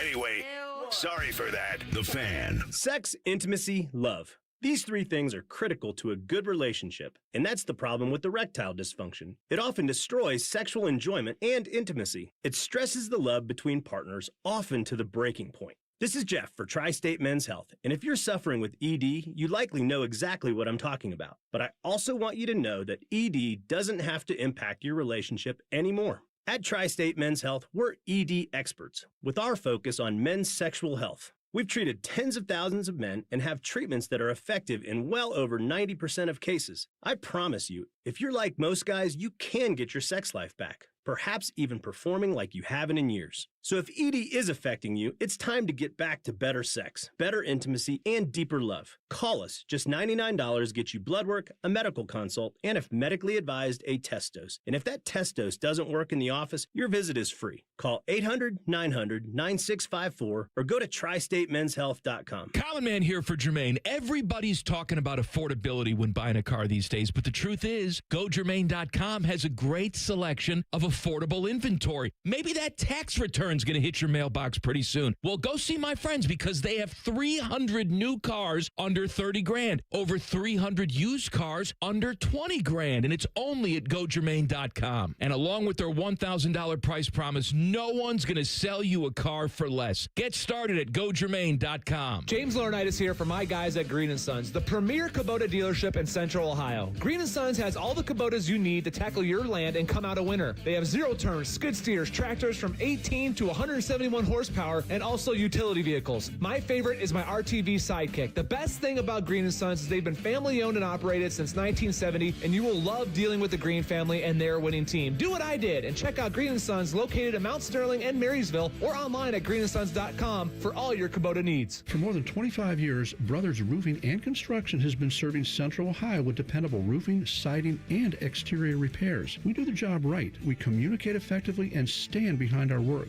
So when quality matters, call Brothers Roofing and Construction. Hey folks, it's Austin Ward here. They say imitation is the sincerest form of flattery. So I'd like to thank Berm for seeing me lose 50 pounds with Awaken 180 and deciding to copy off my paper. It's no secret, the program works. Awaken180weightloss.com. Email from a listener. What exactly is Common Man and Timmy supposed to be? How can I put this? A couple of immature men who love to have mindless conversation, laugh, and dabble in sports and farts. Weekdays at 3. And there you go, The Fan. Veterans and active duty service members. When your call to service ends, your mission doesn't have to. Go from GI to IT in just a few months at My Computer Career. Prepare for a high-demand career in cybersecurity, protecting people, systems, and institutions from real cyber threats. Cyber warriors are needed now. Will you answer the call? Go to mycomputercareer.edu/CWP to learn more. That's mycomputercareer.edu/CWP, an elite CompTIA certification partner. VA education benefits are available to those who qualify. And now, Public Education Matters with Ohio Education Association President Jeff Wensing. Hunger is a real problem for too many Ohio students and their families. Sadly, a lot of educators face food insecurity in our state too. Education support professionals like bus drivers, custodians, and others often work full-time in our schools and still struggle to make ends meet. We must come together to make sure all Ohioans have what they need. Public Education Matters, brought to you by the Ohio Education Association. The ONN Daily Podcast. Get a recap of all the day's news from across the state. ONN affiliate WBNS TV reports. Haley Kirby reporting in downtown Toledo. From the State House, Kevin Landers. ONN Canton. ONN affiliate WKYC TV in Cleveland explains. In Marietta, Brett Wharf, ONN News. Emma Henderson in Genoa. The ONN Daily Podcast. Listen at ONNradio.com or wherever you download your favorite podcasts from the Ohio News Network. Fan weather. From the Logan AC and Heat Services Weather Center. Plenty of sunshine in our forecast today and even warmer as highs get into the low 50s. And then for tonight, mostly cloudy overnight with our lows in the upper 30s. For Wednesday, a mix of sun and clouds and warmer with highs getting into the mid 60s. And winds will be on the lighter side in the afternoon. For The Fan, I'm meteorologist Meredith Garfalo with the 10 weather impact forecast. During this 10-second promo, Rothman will lose money gambling on something. People like you come here and blow the family nest egg that built this town. Rothman and Ice. Weekdays from noon to 3. The Fan. What's the weather outside? Who cares? Bakers in shorts. This is Bishop and Friends. It's sunny, so we'll take it. We're closing in on 50 degrees today. All right. It's a little springy out there.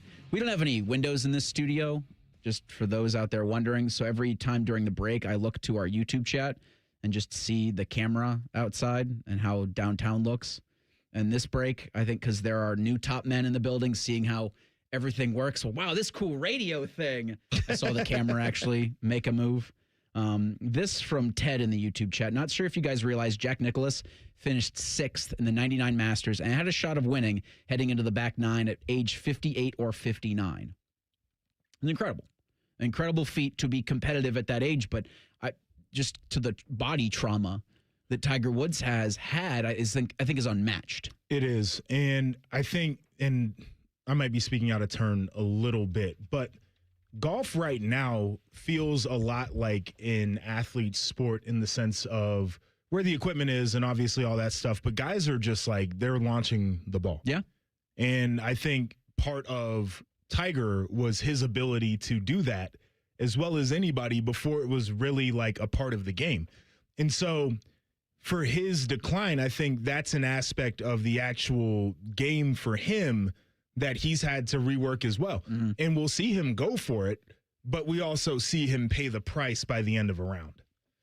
Saw this earlier in the show from Shem Sharania. Arkansas freshman star Darius Acuff has landed a signature shoe with Reebok, becoming the first NCAA men's athlete to receive one from a major U.S. brand while still in college. This is from Reebok's head of basketball to Shams, ESPN's NBA insider. Now, Acuff's a one-and-doner, so this is kind of just getting ahead of things. But Reebok shoes, Joshua. So this kind of nostalgia trip that we were on, we started at the beginning of the show. You know, the big social media trend right now is so-and-so, such and such in the 90s. And I've seen stuff of Columbus, from the 90s, and I look back to Wendy's across the street from Kosai over on West Broad. Mm-hmm. Did you ever do that as a kid? No. Are you not a Kosai guy? I was Kosai. We went on like school field trips. I've probably been more times as an adult than a kid. I was going to say you had to do the field trip. Yeah, everybody did the field trips. But it was, I don't know. I enjoyed it, but I enjoyed it in small doses. How about a Reebok guy? You got an Adidas tracksuit top on. I do. I used to rock with Reebok. Yeah. They fell off. They had their fall off, but they're trying to make the comeback right now. I mean, this is a pretty good way to do it. Yeah. If you are, because I think they were, like, J.J. Watt had his shoe with them. Like, it was very functional trainer-esque. Mm-hmm. I think they were big into the CrossFit space for a little bit. They were good shoes, too. I had a pair of those, the J.J. Watts. They were nice. They were good. I think they were for a good price from what I remember. Like, relative to, like, the Rock's trainers are somewhere in, like, the $150, $200 range. And I think about The Rock and, like, some of the stories he's told of coming up in, the NFL after Miami. Like, he didn't have a dollar to his name. And so, like, his workout gear was trying to reflect that. And I'm like, well, man, I don't know if $250 trainers reflect not having anything in your pockets and working and grinding. That's more of, I can afford these shoes. I remember Under Armour did cleats. Yes. Starting in high school, and they were not great. The click-clack was a big thing. I remember the cleats fell apart a lot. I'm not going to say I never wore them. When I was at the Combine, Under Armour was the, like, official outfitter or whatever. Yeah. So now it's like Noble. Yeah. So I wore the Under Armour cleats there. But outside of that, like, the click-clack campaign was super cool. Yeah. Under Armour, in terms of, like, apparel to train in, was undefeated. I had all the shirts. I had the shorts. But, again, you want to talk about another fall off for a company. Like, it just kind of never got there. I'm a huge fan of Under Armour shoes nowadays because I think they're super comfortable and you can get them for super cheap a lot of times throughout the year. You mentioned Noble, Reese. They are the official uniform provider for the UFL. All right. Noble, Columbus Aviators. Noble has a nice jersey patch on the Columbus Aviators on that left breast there. Right. And I believe the shoes, the uniforms, all of it are Noble. And I think Tom Brady's in on that company. Like, I think they're one of many companies that it feels like he's in on. He's minority owner of the Las Vegas Raiders. And Joshua, we had talked yesterday about that flag football event they did, the Fanatics Flag Football Challenge. It was supposed to be in Saudi Arabia and then got moved to Los Angeles because, well, just, go to a news website. Yeah, there's things going on. And Tom Brady and Logan Paul, I think, was the only thing I saw from that was those two jawing each other because I didn't watch it. I think it was on Fox. But I saw the stuff from ESPN. And they're jawing, going back and forth. And Dave Meltzer is a wrestling journalist, is like the premier wrestling journalist for the last, 30 years. And he's saying that it's a setup between Tom Brady and Logan Paul for something at WrestleMania, which is coming up in Las Vegas, Saturday, April 18th. It felt like a setup because there was some trash talk leading up to the event. Okay. And then obviously during. And if it wasn't a setup for that, it felt like somebody was getting ready to launch something, a product, a company. It's all marketing. 100%, because the way you do it now is instead of when you're those guys, you don't have to spend the marketing dollars. You just do things, and then people see it on social media. Now they're buzzing. Now they're talking about you. And then when you come a week later and you're like, hey, try my new workout supplements, they're like, oh, man, yeah, let me try those. So I always felt like it was a setup. I can't see Tom Brady getting involved in like a physical capacity. Like he's not getting in the ring. I mean, Gronk did a couple years ago. I think it was at a pandemic WrestleMania. Gronk did. George Kittle has done that a little bit. Some of the Eagles did that a few years ago when WrestleMania was at their field. Some of them got involved. Yeah, Tom Brady. I don't think he's taking a chair shot. You don't think so? I don't think so. But, it's not lost on me that WrestleMania is in Vegas. WrestleMania is involved with TKO, also involved with the Saudis. So is Tom Brady. It's all connected. Nobody's spending marketing dollars. They're just doing these viral moments. Another viral moment that I saw yesterday. So Bob Harlan, who's the father of Kevin Harlan, who's one of the great play-by-play voices of our time, worked for the Green Bay Packers beginning in 1971. He's eventually the team president and CEO from 89 to 06. And he recently passed away. And at his celebration of life yesterday, Kevin Harlan was the MC for that event and was speaking with now Steelers head coach Mike McCarthy. Wouldn't that be an interesting story if that happened in Pittsburgh? Yes, it'd be a great story. I don't know, and I would love to tell everybody. It's breaking news, but it's really it's really cool to see Aaron at 42. To see a young man at 22 and all that he's been all what he's been able to accomplish, and where he's at in his personal life, and in trying to make this decision. So he's in a really good place. So if any of that was tough to hear, that's Kevin Harlan asking Mike McCarthy about an Aaron Rodgers reunion in Pittsburgh while at the celebration of life for his father. I do not necessarily care to see a reunion. That's where I'm at. But it's happening, isn't it? Yeah, it's is it? I feel like the Steelers have kind of exhausted. They haven't exhausted their options, but they've kind of waited. If they wanted to get it on the quarterbacks, their chance, I felt, was last week. Right. Well, I guess Aaron too, right? If he wanted to find a new home, Minnesota, the chance was last week. Made the trade. Yeah, I guess my whole point is like Aaron could walk into training camp and be like, "Nah, not feeling it anymore." It's like I guess that's why I don't care to see it, is because I don't care to see Aaron Rodgers anymore.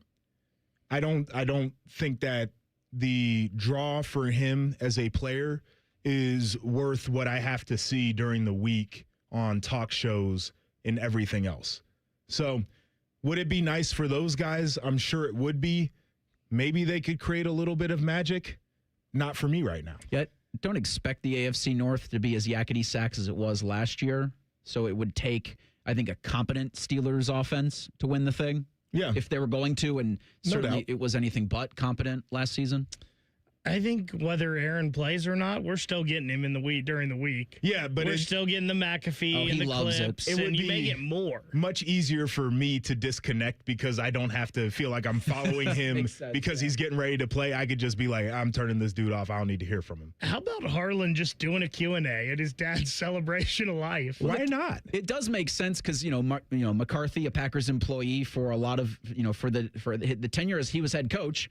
Bob Harlan was the team president and CEO, so they probably communicated and had a great working relationship. And so that wasn't the surprise. His son being, one of the larger media members that we have today. And, Kevin Harlan's got iconic calls in so many sports. Him doing that emceeing, but him just taking time during that to ask about Aaron Rodgers and McCarthy in Pittsburgh was what was wild to me. When you're a journalist, you never turn it off. Never turn it off. Everything's an opportunity. Like Shams Charania, Adam Schefter would take any moment at any opportune time. If they can get a scoop, they're going to put their name on said scoop. We've got 12 games left for the Blue Jackets, and they're all should pick up points in. Calling it must win might be a little too dramatic. We'll see what Jody Shelley thinks coming up in 2 minutes. Bishop and Friends on the Fan. Hey, what's up? It's T-Bone. Tired of snoring? Dr. Mark Levy can help with a custom mouthpiece that opens your airway and stops the snoring. No mask, no noise. Call 1-800-MORE-SLEEP or visit sleepbettercolumbus.com today. Stop snoring. Sleep better. Live better. Hi, Dave. Your people were at my house yesterday. Are you happy they came? I never realized how much that junk was bothering me until it was gone. We love to give people that clean, happy feeling, Dave. Thanks for calling. I feel great. Can I say one more thing? Sure. When your wonderful people were about to drive away, I looked at my wife and said, that was love with its sleeves rolled up. Did your wife agree? Absolutely. Dave, you made my day. We make junk disappear. All you have to do is point. Call 1-800-GOT-JUNK or visit 1-800-GOTJUNK.com. It's never a bad time to fire up the grill. At Billiards Plus, the grilling season never ends. While you're grill shopping, you'll love browsing Central Ohio's largest selection of pool tables, game furniture, and shuffleboard. Family owned and operated. Billiards Plus on Dublin Center Drive in Dublin. Didn't meet your goals in January? At Low T Center, we extended our free testosterone test. Low T Center also works with most insurance plans and continues to be the most trusted name in the TRT industry. Book your appointment today at lowtcenter.com. That's lowtcenter.com. The madness is on and the deals are going full court at Germain Toyota of Columbus. Drive home the Powerhouse 2026 Tundra at 2.99% APR for up to 72 months and $1,000 Toyota financial cash. That's a slam dunk offer. Or you can drive home in the always reliable 2026 Camry LE for just $269 a month for 36 months, 10,000 miles a year, and $36.99 due at signing. Don't sit on the sidelines. Hustle into Germain Toyota of Columbus on the corner of I-70 and Bryce Road or online at germaintoyota.net. Hey, it's T-Bone again. Listen up. Sleep apnea doesn't have to rule your nights. Dr. Mark Levy's been treating snoring and sleep apnea for over 15 years with proven results. And now he has an office in Marysville. Call 1-800-MORE-SLEEP or go to sleepbettercolumbus.com. Stop snoring, sleep better, live better. The Fan Guest Hotline is sponsored by Weston Air Heating and Cooling and Bryant, doing whatever it takes to keep you and your home comfortable. The Fan. The Gloves. It's Shelley time. Yes, it is. CBJ in Philadelphia taking on the Flyers tonight at 7. We'll have pregame coverage on the Fan at 6:30. It's a 2-game roadie for the Blue Jackets. It's part 2 of a now 3-game road trip for the Blue Jackets. We go out now to the Bryant Heating and Cooling Systems Fan Guest Hotline. Bring on Jody, Shelley of FanDuel Sports Network. And Jody, I want to go back to Sunday real quick against the New York Islanders, and they couldn't really solve Sorokin in the net there. But every game before that, and now every game for these last 12 feels like a genuine playoff situation. How was that crowd on Sunday in Long Island? Yeah, it definitely is. The crowd was good. It's a great new arena. They're, those Islanders fans, they're passionate. They bring it. They're on top of everything going on. And for the Blue Jackets, that was a really well played game. I thought the Islanders might have played their best game of the season as far as defensive hockey. And then, the goaltender's always a factor, or has to be in any win. That the first goal was scored in the first 2 minutes of the game, and then everything was on lockdown. And it just felt like the Blue Jackets didn't generate until later in the game. I think there's something to learn there. But to answer your question, the crowd was great. You could feel the desperation in the air. You really could, from the players in the locker room to, the fans outside. They know that, this is a team in the Islanders that what were the expectations? There was really none whatsoever. But with a good goaltender and the first overall pick who's 18, who just does phenomenal things out there, they've got themselves in contention. Yeah, Jody, and it was, from the fans in attendance, from the players on the ice, you felt the sense of emergency coming through the television. Do you expect that, like a similar sense of urgency from this Blue Jackets squad for these next 12? And what's the conversation that Rick Bowness has with his guys about that playoff seeding? Yeah, you know what? It's I love how the tone of Rick Bowness, because, of course, to get above the playoff line was the goal. And, I wouldn't say it wasn't a goal. It's a step. The goal is to make the Stanley Cup playoffs and win the Stanley Cup. And they achieved their first step, but it's businesslike. It's very businesslike. They've done nothing, is the message. They have more to do. And the players, just being around the players and watching them watch the playoff race, watch the scores of the other games, seeing that other teams have lost, especially that night when they did actually get above the line. It's a lot of excitement. They know what they can do. They know it's in their hands, and they want to fight now to get above Pittsburgh. And create some separation from those wildcard teams. So what an opportunity. Are 5 points back. This is going to be, the Flyers are sneaky because they play a really good team game. They're defensive focused, and you're going to feel this desperation the entire rest of the way. You talk about the desperation, you talk about the urgency, and in between all of that is lessons that you learn from actually playing the game. You take the good with the bad. So on the fly, how are these guys making adjustments and making tweaks so they can be prepared for their next matchups? Yeah, it's amazing because I say all the time, the teams that use the regular season properly have a huge advantage. And what I mean by that is understanding roles with players, where players slot in. It's very defined with the Blue Jackets, and I think you go back, it goes period to period, shift to shift, and what you learn. That's why we see them looking at iPads and the head coach, Rick Bowness, going up and down the bench, instructing and informing. And first it was little things with Rick. It was pressuring pucks. He wanted everyone on the same page, all 5 guys to understand that when you don't have the puck and they think they're going to build some speed and momentum, it's getting in their face right away. And then some details within the defensive zone and you see it sometimes where there's still a little bit of confusion, which is going to happen because different teams have plans against your defensive schemes where you see a lot of movement at the top. And that's to create a little confusion with wingers and handoffs and guys at the top of the zone. So the other team's trying to make you uncomfortable and take you out of your comfort zone. And the Blue Jackets have made some adjustments as far as, last game was frustrating because the Islanders could get out of their zone very easily.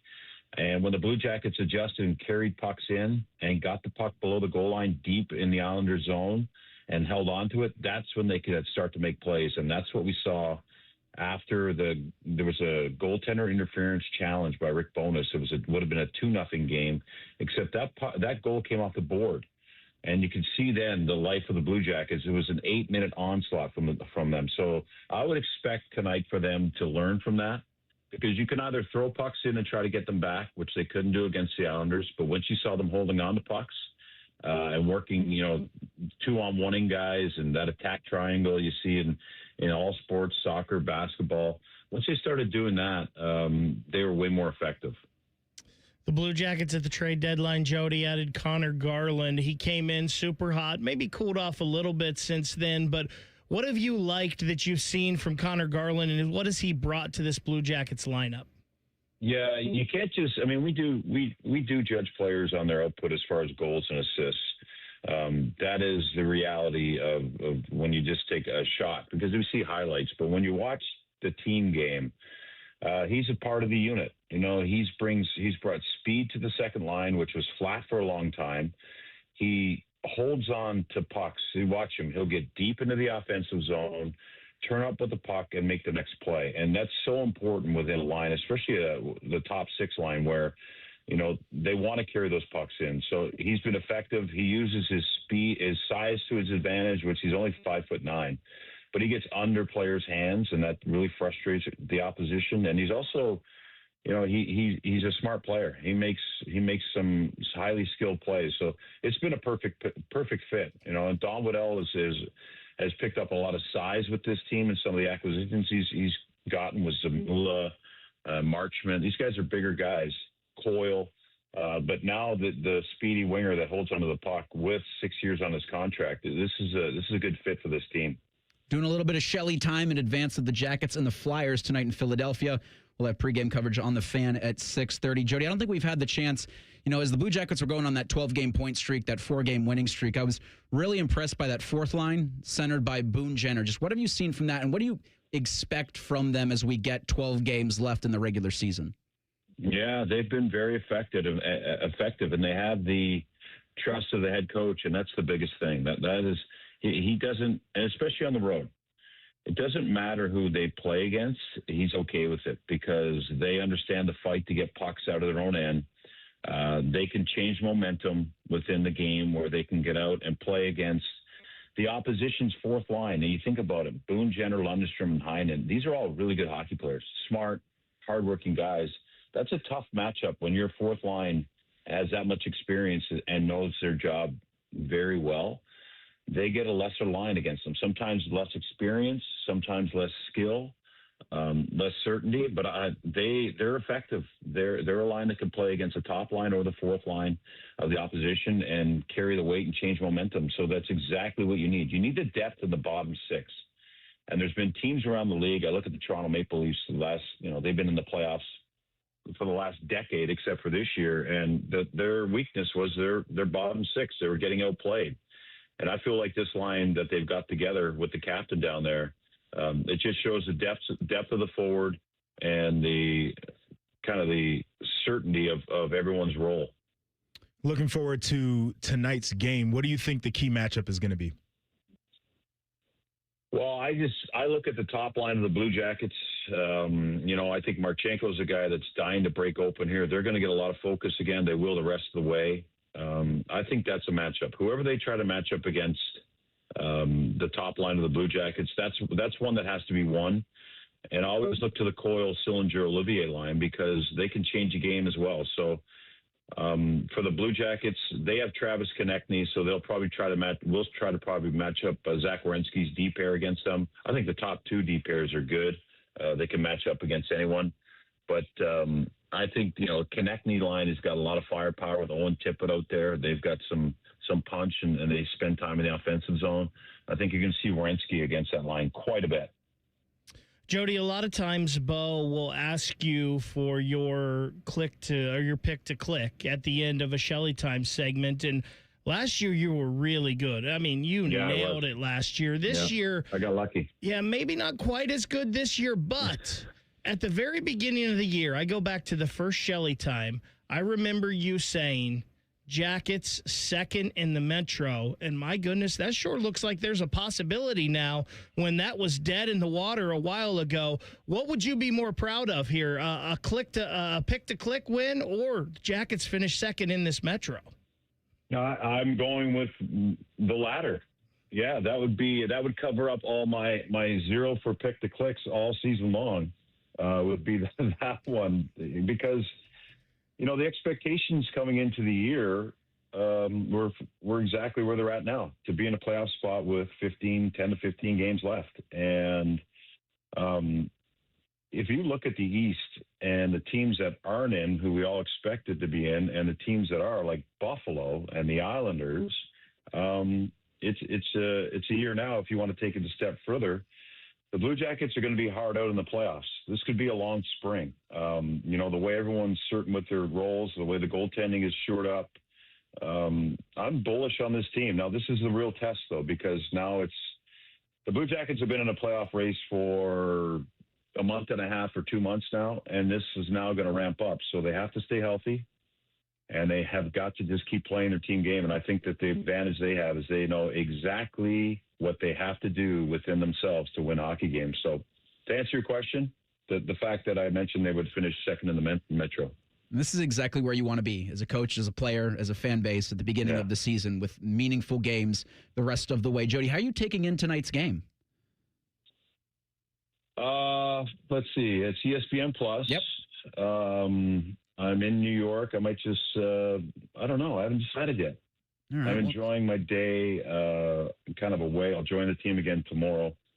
I did a game here last night in New York. It was Ottawa, New York. So I don't know. Maybe there's a couple good establishments here in New York that I might tune in from. There you go. A place with a lot of TVs, because I think everybody but the Rangers is playing tonight. Jody, thanks so much for the time today. We look forward to hearing from you Tuesday in Montreal.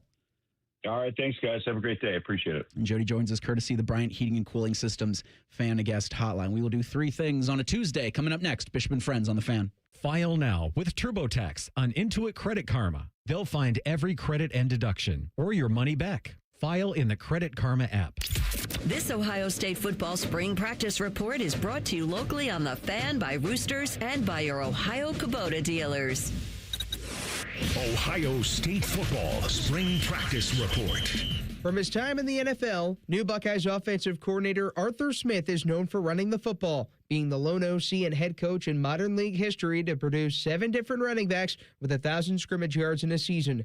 While Smith's offenses are renowned on the ground, head coach Ryan Day said he also knows how to throw the football well. When you look at, where he's had his meetings in all of his career, he's always with the quarterbacks. But he was an offensive lineman at heart, so he knows how it all comes together. It's been great to be around him and throw different ideas off of him, and him also learn the college game, because it is a little bit different. And then I know the guys in that room are learning a lot from him. One of those players is quarterback Julian Sand. It's been great spending time with him and learning from him and taking points from him.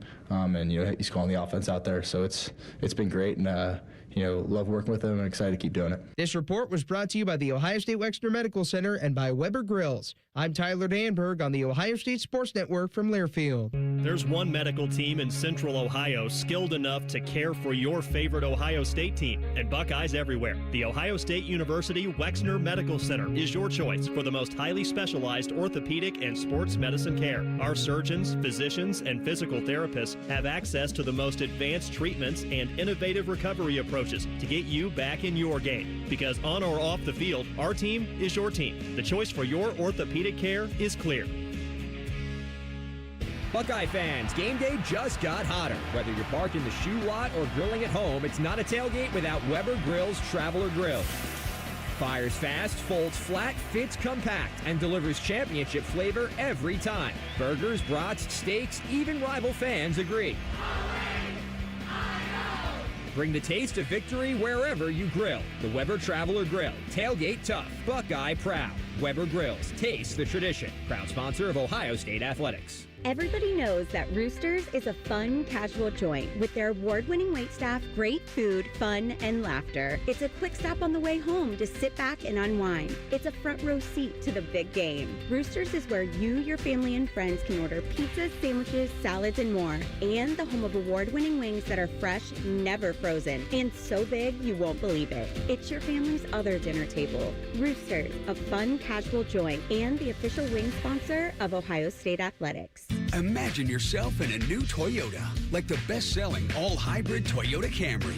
Now through March 31st, you can get 4.99 APR financing on any new 26 Camry. Or lease a new well-equipped Camry LE for just $269 a month for 36 months with $36.99 due at signing. With approved credit through TFS, tax, title, and license extra. Call 1-888-36-TOYOTA for details or go to Toyota.com. Toyota, let's go places. Last year, we had 295 trials where we'd been offered a total of $90 million on all those cases. When the dust settled, we had recovered over $1.1 billion in verdicts and mid-trial settlements. I'm John Morgan of Morgan & Morgan. We became America's largest injury firm for a reason. We won a lot, $30 billion and counting. The best part of all those wins is that it helps you when you hire us.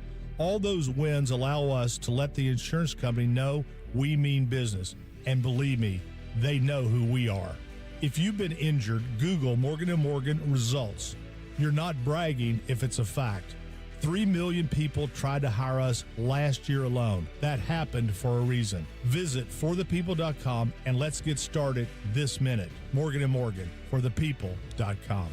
Morgan & Morgan, Ohio office located at 600 Vine Street, Cincinnati. Prior results do not guarantee a similar outcome.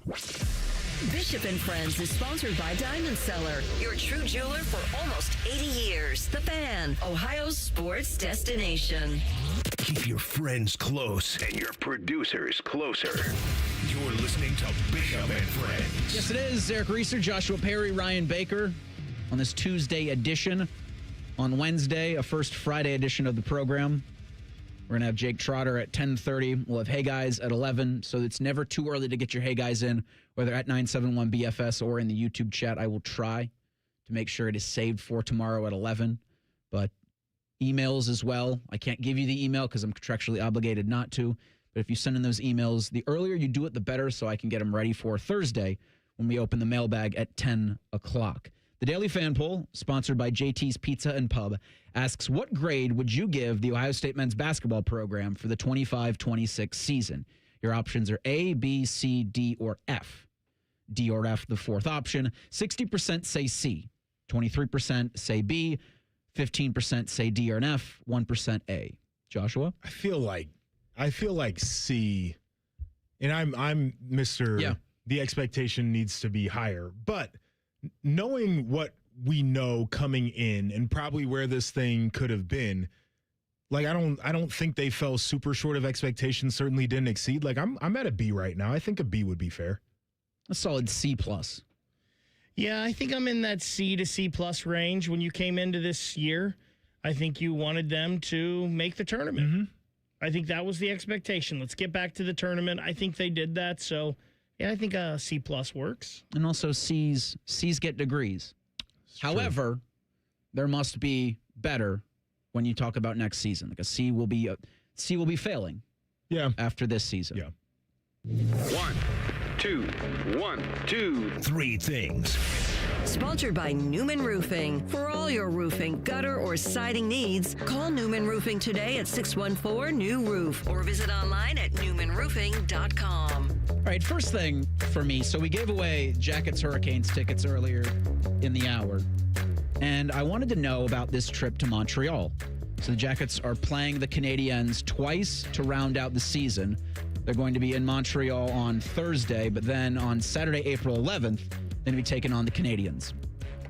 Travel Partners are the folks that put on the Buckeye Cruise for Cancer. They do an incredible job there. They are I guess, one lucky listener at 971thefan.com has the chance to win a trip put on by Travel Partners to Montreal for that game on Saturday, April 11th. It's a 3-day extravaganza in Montreal, nonstop charter air from Columbus, 2 nights accommodations, breakfast, daily gratuities. You're within walking distance of Le Centre Bell, round-trip airport travel. Can we go? I'd call somebody over there. Sure, why not? I mean, we have connections on this program. Sure, they need some kind of talent. You can be the tour guide. I think my passport's out of date, though. Well, yeah, let's get that correct. We have 2 weeks to get that corrected. Get it expedited. I think we can do the Canada thing if you just have the ID, right? I have no who knows idea. anymore? But Canada in a minute. You can have the card, the North American card. I believe. Yeah. 971thefan.com. Go get yourself registered for this. Montreal in the spring for the Blue Jackets and Canadiens with the CBJ and a playoff push? I don't think you could ask for anything better. It's awesome. It's amazing. All right, my first thing. Last night, watching UConn women's basketball and Gino and tough coaching and all the things there. And then watching South Carolina. And Dawn Staley is one of my favorite people. She's got a lot of aura, as the kids like to say. I feel like we sometimes don't acknowledge what's happening in the moment, but watching those two coach at the same time, to me, is an absolute treat. I think they're phenomenal. I love the way they interact with their players. I think they do it in very different ways, but anytime I get to watch either one, I'm excited. So Fish just came flying in here, Reese, and said the people do not win the trip to Montreal. They win the Jackets tickets. Then there's ways that you can win the trip. Oh, they win the tickets to the game with the Jackets and the Canadiens. No, it's the Jackets and the Hurricanes. Oh, is I what thought we're giving tickets away to. Then they can go to 971 The Fan to learn how. I'm going to hand this sheet to Joshua. Yep. And as he reads it, much like I did, if he infers that we're giving the trip away. So learn how you could join the Jackets on a once-in-a-lifetime trip. Could it be logically inferred? Or am I just an idiot? You can be honest. I'm not going to call you an idiot. You can. I think I would err toward the learn how you can join is a separate piece, but up for interpretation. I hate that the Yankees and the Giants are playing opening day tomorrow on Netflix is my second thing. All right, my second thing. I started bowling, and I've been having fun with it. I have a power shot. I throw it straight. Bowlers know, hard to hit the pockets that way. So my father-in-law taught me how to throw a hook. And by the end of the day, I ended with strike, strike, spare, then 4 strikes in a row, and then a spare. Your boy might be the bowler of the century right now. Just wanted to throw that out there. This sounds like some kind of Joshua Perry versus Tyvus bowling challenge to me. I'm just saying. I talked to Tyvus about it Sunday, and he's got the bad wrist. So he says that he's going to lean on that injury for everything. Goodness gracious. My second thing, and I really don't know how to go about this, but there's a professional cornhole player who is a quadruple amputee. He had some kind of infection, bacteria when he was young that caused him to have both of his arms and both of his legs amputated. Now, it's pretty crazy that this guy could play cornhole like that. Well, now here's the bad part of it. He just got arrested and charged with murder. And I was reading the story on this, and it says that he shot someone in the car that they were all in, and he was in the driver's seat. Now, somebody lost their life in this, so there's nothing funny about this, but I have a lot of questions. Like, one, how was he in the driver's seat? Two, how was he able to fire the gun? And somehow the people that were in the back seat, he asked them to move the body out of the car. They said no. They went to the police. Somehow he drove himself to the hospital because he had some kind of injury too. I have so many questions about this. I'm going to need a documentary on this to watch someday. So I watched a video yesterday on how a quadruple amputee can fire a gun and drive a car. I did research on this. I need to do that research then, because I would encourage you to. I'm not a reverent or mature enough person to do it here. Because, yes, someone lost their life in this. It's not funny because someone lost their life. As child Joshua is back here smirking, the details are something out of a movie. Yeah. Final thing for me, 971thefan.com. Learn how you can go on a trip with the Columbus Blue Jackets to Montreal in April. The Fan is not giving away the trip, but the Fan and our friends at Travel Partners are putting on, or the Fan is in conjunction with Travel Partners, giving you the opportunity to pay your way to Montreal to watch the Blue Jackets and the Canadiens. You get nothing for free. You have to buy everything. 971thefan.com to learn how you can purchase. This is why Fish is bald, by the way. Last one for me. Sheets. I found out there was a popcorn machine in there. And if you have a Sheets card, you get it at a little bit of a discount. So I've got my new go-to snack. There we go. Who knew? Final thing for me, don't go anywhere. Rothman and Ice are coming up next. They will have the limp-wristed Tyvis Powell at 1:30 and Bobby Carpenter at 2.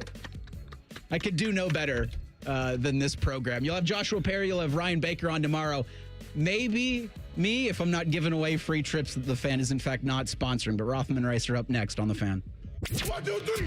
Here at The Fan is always football o'clock. Proud to be your home of the Buckeyes, Browns, and all the NFL games you can handle. The Fan.